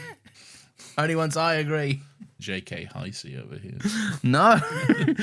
Serial Experiments Pickles says, I feel this episode shows just how strong Series 10 is as a whole. Killer emoji robots with most other seasons' writers feels like it should be a little too silly, or is a little too, how are you doing, fellow kids? How do you do, fellow youths? That's, what's that guy called? Fucking... Steve Buscemi. That's it. Yeah. The Bush.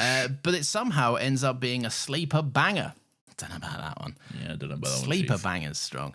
I love that in Bill's first adventure, you can see how excited she is, but also willing to question a lot of stuff and get stuck in it when it comes to actually help solving the issue. I agree. I think Bill's very, very good in this episode. Yeah, me too. I also really think this episode gets looked over quite a lot, but that's only due to the quality of later episodes to come in this era. Overall, a fun, interesting episode that really highlights the chemistry between 12 and Bill. Are there more bangers? And like, is this pretty standard Series 10? Stop trying to get the vibe, all right? That's the vibe. Well, then watch the fucking show and you'll get the vibe. I gotta wait. Well, that's the beauty, all right? You know, you've been spoilt for too long, all right? All you kids with your bloody, with your Netflix and your everything else and your binge watching and your face tubes and your snap books, okay? How do you do, fellow kids? How do you do, fellow kids? You've been spoiled, okay? You need to return to the beauty of delayed gratification, okay? Of being able to experience something once a week, a nice little moment, you know. It's good stuff. It's good stuff. All right. I'll get back to that. I promise. Yes. I'm Now sorry. we have a voice note. I love voice notes. This is from Hugo Kessler, our favorite Californian. Oh. I probably shouldn't say that because we do have a few listeners in California. This is double Hugo. Double Hugo, because it's the only voice note we got this week. Keep sending them in, Hugo. Keep sending them in, Hugo, or anyone else. You're all welcome to. Yeah. But Hugo, you've now established yourself as our full guy. Yes. With the voice notes. So this is from Hugo. I will say, just before I play this, I don't have my wire here with me now, so it won't play on the episode, so I'll have to send you the audio file. That's fine. I can throw it in. All right, but here we go. Smile. That's what I did at the gym Joker, today baby. while listening to you two role-playing Riz in a club in the pilot episode, which caused someone lifting weights in front of me to think I was grinning like a loon at them, which in turn caused them to drop the aforementioned weights. So now I've canceled my gym membership out of embarrassment. If you could please ship me a set of 6-pack abs as recompense, that would be great. Thank you. Anyway, Smile. This one's fine. I remember people dreading this a bit because it's the same writer as in The Forest of the Night, and people kind of hated that episode in season 8. It's a good episode. But I always liked that episode, so no dreading on my end. Hell yeah. The actual plot isn't the most amazing, but the whole two-hander part of the episode between Bill and the Doctor is really fun and a great companion introduction. It's not the level of The Beast Below or Rings of Akaten for me, but still, filming at that fucking cool museum in Spain definitely paid dividends. It looks great. Love the pod. Bye. Thank you, Hugo. Thank you, Hugo. Love your work. What was I going to say? I don't know, what were you going to say? In the Forest of the Night is better than this, I think. It definitely is better than this. Yeah. I would say so. Yeah. People fucking hate that episode, and it's People like were insane on that episode, weren't they? yeah, like that was one that we wrote in, and so many people wrote in, and they were like, "I would rather kill myself than watch." Someone called it like the worst. Like, is it in the top 10 of Doctor Who worst episodes of all time? Not even close, mate. No, there is come some on, man. absolute stinkers out there. The Long Game. The End of Time Part 1. Yes, I knew you were going to bring that one up. School Reunion. No, not having it. Propaganda I'm not falling for. Hugo, if you actually did cancel your gym membership because you made some guy drop their weights, that is very funny, but I'm very sorry. But That also, is very funny. But more also, I hope for that you. guy's okay. Like, Nah, fuck him. okay. Also, neither of us have abs. We can't send you them. Yeah, if unfortunately. we could make abs, we'd have sent Yeah. them to ourselves. Yeah, that's true. Yeah. Anyway, thank you, Hugo. Thanks for sending in a voice note. You too can send in a voice note if you want us to hear your beautiful, lovely, sexy voice. Send it in or an email to record a message. Try to keep it under a minute. To what is it? Thoughts at anotherhappystudios.com. That's the one. That is THOUGHTS at ANOT. No, anotherhappystudios.com. And you may be thinking the at. Do I spell that out? A and T? No. You'd be surprised to learn. It's one of those curly A's with Yeah. a little circle around it. And you can access it on your keyboard, typically with Yes. with a shift and a 2. a shift or a command. Yeah, or maybe a command. Or it might it's in different places. I think depending on what system you use. I think it's on different places for Windows and Mac. Oh, is it? And maybe Yeah. Americans as well. Do they have different keyboards? Maybe. Are you rocking a QWERTY? Are you rocking QWERTY, man? Who knows? You know. Or are you rocking someone else? Cringe. I am rocking that body. I'm Come on, rocking come that on. body. Oh, Rock do you have that your music body. references? No, I largely stopped doing it. I largely forgot. But I did have hold on. Notes app. So I had chuffed, I had nonsense, and then I had Usher, because at one point you said Usher. Oh, or like a Usher Away or something. Yeah, probably something like that. Great. I love that's not a music reference. You just said Usher. Usher. He's an artist. He is an artist. It's He true. made Yes. Is he the one that went to jail for having sex with an underage girl as well? Oh, God, I hope not. I think no, that's Akon. Sorry. Okay, he just said yes. yeah. Not Akon. Yeah. Russia. Usher. Usher. Said yes. To what? The song. Sing it. Yes. Yes. Yes. Yes. Yes. You know that song? Sounds like the Alan Rickman robot having sex or something. No, Usher in the club with the homies. Oh, Yes. yeah. No, he didn't say yes. He goes, yeah. It's funnier to say yes, though. Oh, fuck. So he doesn't say it. You were just lying. grammatically correct, okay? That's true. Yeah. Yes. Yes. Yes. Yes. Yes. Yes. Yes. Thank you for listening. Feel free to drop us a little 5-star review and follow our socials, links for which are in the show notes. Also, Hey. Follow us on Instagram. Follow us on Instagram. Follow us on Letterboxd. Why do you slow this down so much? I'm at Nathan Cinema. Lawrence is at This Is Lawrence or some shit. You're not. whatever You're he at is. Cinema Nathan. Oh yeah, Cinema Nathan. Yeah. Yeah. Yeah. Yeah. Join the Discord as well, by the way. Nathan's doing Join some Discord. Taskmaster thing. He delayed it or something. Oh yeah, that's happening next week now, maybe. Yeah. So join that. That'll be fun. We're doing Taskmaster in Minecraft. You're in Minecraft Master. You could call Mine and craft. You get Minecraft. it Nah. No, and I weirdly enough, I could see where you were going with that, Yeah. and you're right. No. No. Move on. Okay. You're right though. They do sound similar. Yes, they do. But let's move on. Join the Discord. Weird how you didn't even need to say. No. I just knew exactly what the fuck was going on. You know me really. I know well. you too well. Okay.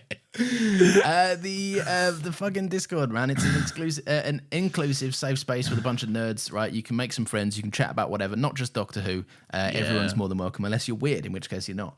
Have you ever noticed that, like, whenever sometimes, because like today, we often. If an episode is delayed, usually more people will turn up in the Discord, I assume, just to find out what the fuck is going on. Oh, really? Yeah, because like a few people have joined the Discord today. What, which to is be like, more- those fucking idiots did an excuse and didn't put it on social media. Yeah, again or because you something. only ever put it on Instagram, on Discord. You never put it anywhere else. Ah, Really. they'll get it when they get it. You want to know all the deets. Join the Just club. take a picture, put it on the story, man. Fuck that. Do a little banana face emoji. Oh or yeah, I can do it whatever. on a story, can't I? Yeah, because that disappears. It won't clog up shit. Yeah, exactly. Do a story. Yeah. Otherwise, it'd just be endless posts. Every post would be an episode, and then Yes. it'd be sorry guys, it was late. Post. Yeah, sorry, guys, it was this one's late. late as well. Yeah. Anywho, Thank you, Nathan. thank me. Thank Yeah, you. thank you. Yes, thank me. Yes. Yeah. And thank you to Nina for managing the short form content as well Thank as you, marshalling the Nina. Discord alongside Maylina and Pierce. It's no longer Thank you, Nina's birthday Maylina. this week. Thank you, Pierce. Thank you, Pierce. Thank you. Remember what I said about you not knowing Yeah. when to end the bit? Yep. Yeah. If you want to hear more from us, we do have a Patreon as well. It's £5 to access everything on there. What? And each month you can expect to hear a topic episode, an episode commentary as voted on by you, and an episode of our bonus pop culture podcast, Still Got Rex, where we talk about whatever we've been watching, reading, checking out, listening to lately. We call Nathan our patrons, our companions. We call Nathan. No, that was one of them things where I was like, Nathan, we do this, but I said Nathan in the wrong part. Yeah. And I realized it was after I say we call. We call Nathan. It was an extremely unfortunate mistiming of words. Okay. We call our patrons our companions, Nathan. And it's see. time to find out who's joining us in our fucked up TARDIS this week, Nathan. Whoa! Well, today, all the way from Henderson, NV, which I believe is Nevada. Whoa, Las Nevada. Vegas. Nevada, yes. Janice Alexander. The name is Janice, and they're from Nevada. So obviously, now Janice Yeah. was going down to the local casino, okay? Okay. Doing a bit of the old gambling, getting on the betting on the old ponies, as it were. Yeah, you all might right? be, yeah. Doing whatever they rolling the dice or whatever. Okay. But little did Janice know that we was in one of those horse costumes, where it's like two people in a horse. Who was the us, arse? You was the arse. Why am I the arse? Because I'm not bending over the entire time, okay? So you was the arse, I was the front, and they saw our ridiculous horse and went, "Yeah, I'm gonna bet everything on that one." Actually, Yeah, that one will win a race. that one will win a race. But funnily enough, we did. Yeah. Because we killed every other horse. Okay. Real horses. We killed real horses, and then as a prize, Janice got to get her picture taken with the winning horse after she won $1 million betting on us. And at which point, as the picture was being taken, we suddenly removed the costume, put a bag over Janice's head, Fuck's sake. dragged her and her $1 million into the TARDIS, and off we flew into time and space. Well, there you go. And we never looked back. We never look back. What about Janice? Did Janice ever look It's back? having a great time. Yeah, we get helping her get over her gambling addiction as well. So Oh, that's fat. That's actually Yeah. good from us then. it's Yeah. good. Yeah, we're doing a favor. To be Yeah. honest. Good on us. Providing a service. Yes. Lawrence, who's next? Nathan, who is next is right, and that is the question, and this is the answer. Nathan, the next one is Olga Bednarova from Prague, Czech Republic. Don't know if you've heard of the Czech Republic. Not One Republic, your favourite band. I believe is it not Czechoslovakia anymore? Oh wait, which is the one that doesn't exist anymore? I don't fucking know. Well, why am you I asking asking me? you? The fuck, famously a man who knows nothing about anything. Okay, Which one doesn't exist? yeah, like Czechoslovakia became the Czech Republic, or the other way around, maybe. Does the Czech Republic still exist? The formal name is Czech Republic, yeah. Czech Republic is. Oh, I don't know. I don't have time to look into the history of the world. Well, look, I Googled it, and it said Czech Republic. All right, great. So I'm just going to go and hope that Google has got it up to date, all right? So Czechoslovakia and Czech Republic, are they still the same thing? No, Czechoslovakia was a country that existed from 1918 to 1992. Yes, so I believe it's now known as the Czech Republic. So there we So go. Czechoslovakia is done. Yeah, Czechoslovakia is no longer a country. It's now known as the Czech Republic. I And you believe. know that because you checked the Google. Yeah, I checked the Republic, okay? Okay, Much no. like I cooked the pizza, okay? Yes, yeah. I cooked the pizza, or I checked the Republic. You checked okay? the Republic. Yeah, you cook the pizza, you check the Republic, okay? Hey. Hey. So what I've done here, And it's Nathan, fine for us to do that because Lawrence's wife is Italian. Exactly, okay? everyone. So relax. So we're allowed, okay? My son is half quarter Italian. A quarter Italian. Quarter Italian, yeah, because That's she's the only one. half Italian, really. Yeah. So Yeah. It's strenuous at best. Isn't it? strenuous, yeah. But Yeah. still, I am allowed to do it as well. Yeah, you are. Hey! It extends to you. You're that guy that's like, I've got Italian friends. Never Yeah. mind. I cook the pizza. I check the Republic. I check the Republic. So what I've done, Nathan, with Olga Bednarova, right, is I have intercepted a plan. Okay. Yeah. You were actually Me. scheming away, right? As know I that often you- am. I know. Yes. I have rubbing many your schemes. greasy mitts together on the TARDIS. I have several schemes going at any one time. How okay? many right Let me now? tell you. Oh, at least 12. At least 12. Yeah, That's a yeah. large amount. I got a lot of schemes going, okay? Okay, all right. Yeah. And so what I did was I anticipated one of your schemes. I know that you like to kidnap our guests. Many. And what I did was I decided to use some time travel and prior knowledge of comments that you'd made. No. And actually intercept your kidnapping of Olga. No! Yeah. So what I did was I locked you in a cupboard, right, All in right. the TARDIS. And you were Yeah. like, why are you... I'm like, Nathan, look in this cupboard. And you're like, why? What's in it? And I shoved you in. And I shut the Yeah. door. Right. And you're stuck there now. And then what I did was go and meet Olga in the Czech Republic. Right. Firstly, I checked if it was a republic. You And then I checked the went to Czech Republic. Republic. Yeah. Yeah.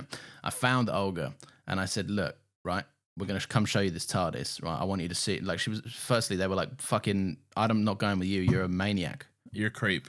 Yeah. I said, I'm not trying to kidnap you. Let me show you the man who was trying to kidnap you. Yeah. At which point you had broken out of the cupboard. Right. So when you said you're like using things I've said previously, Yeah. okay, you don't actually have any examples of No, that. it's and all not part do- of the okay. fabrication. It's just a bit of bullshit that you're Just a throwing bit of in. bullshit. Yeah. Okay, great. Because I was looking forward to you bringing up something to make No. it fit somehow, but No. okay. No, I'm afraid that's not what I've got on Sick. offer for you today, sir. all right, lovely. I'm afraid that's not on the menu today.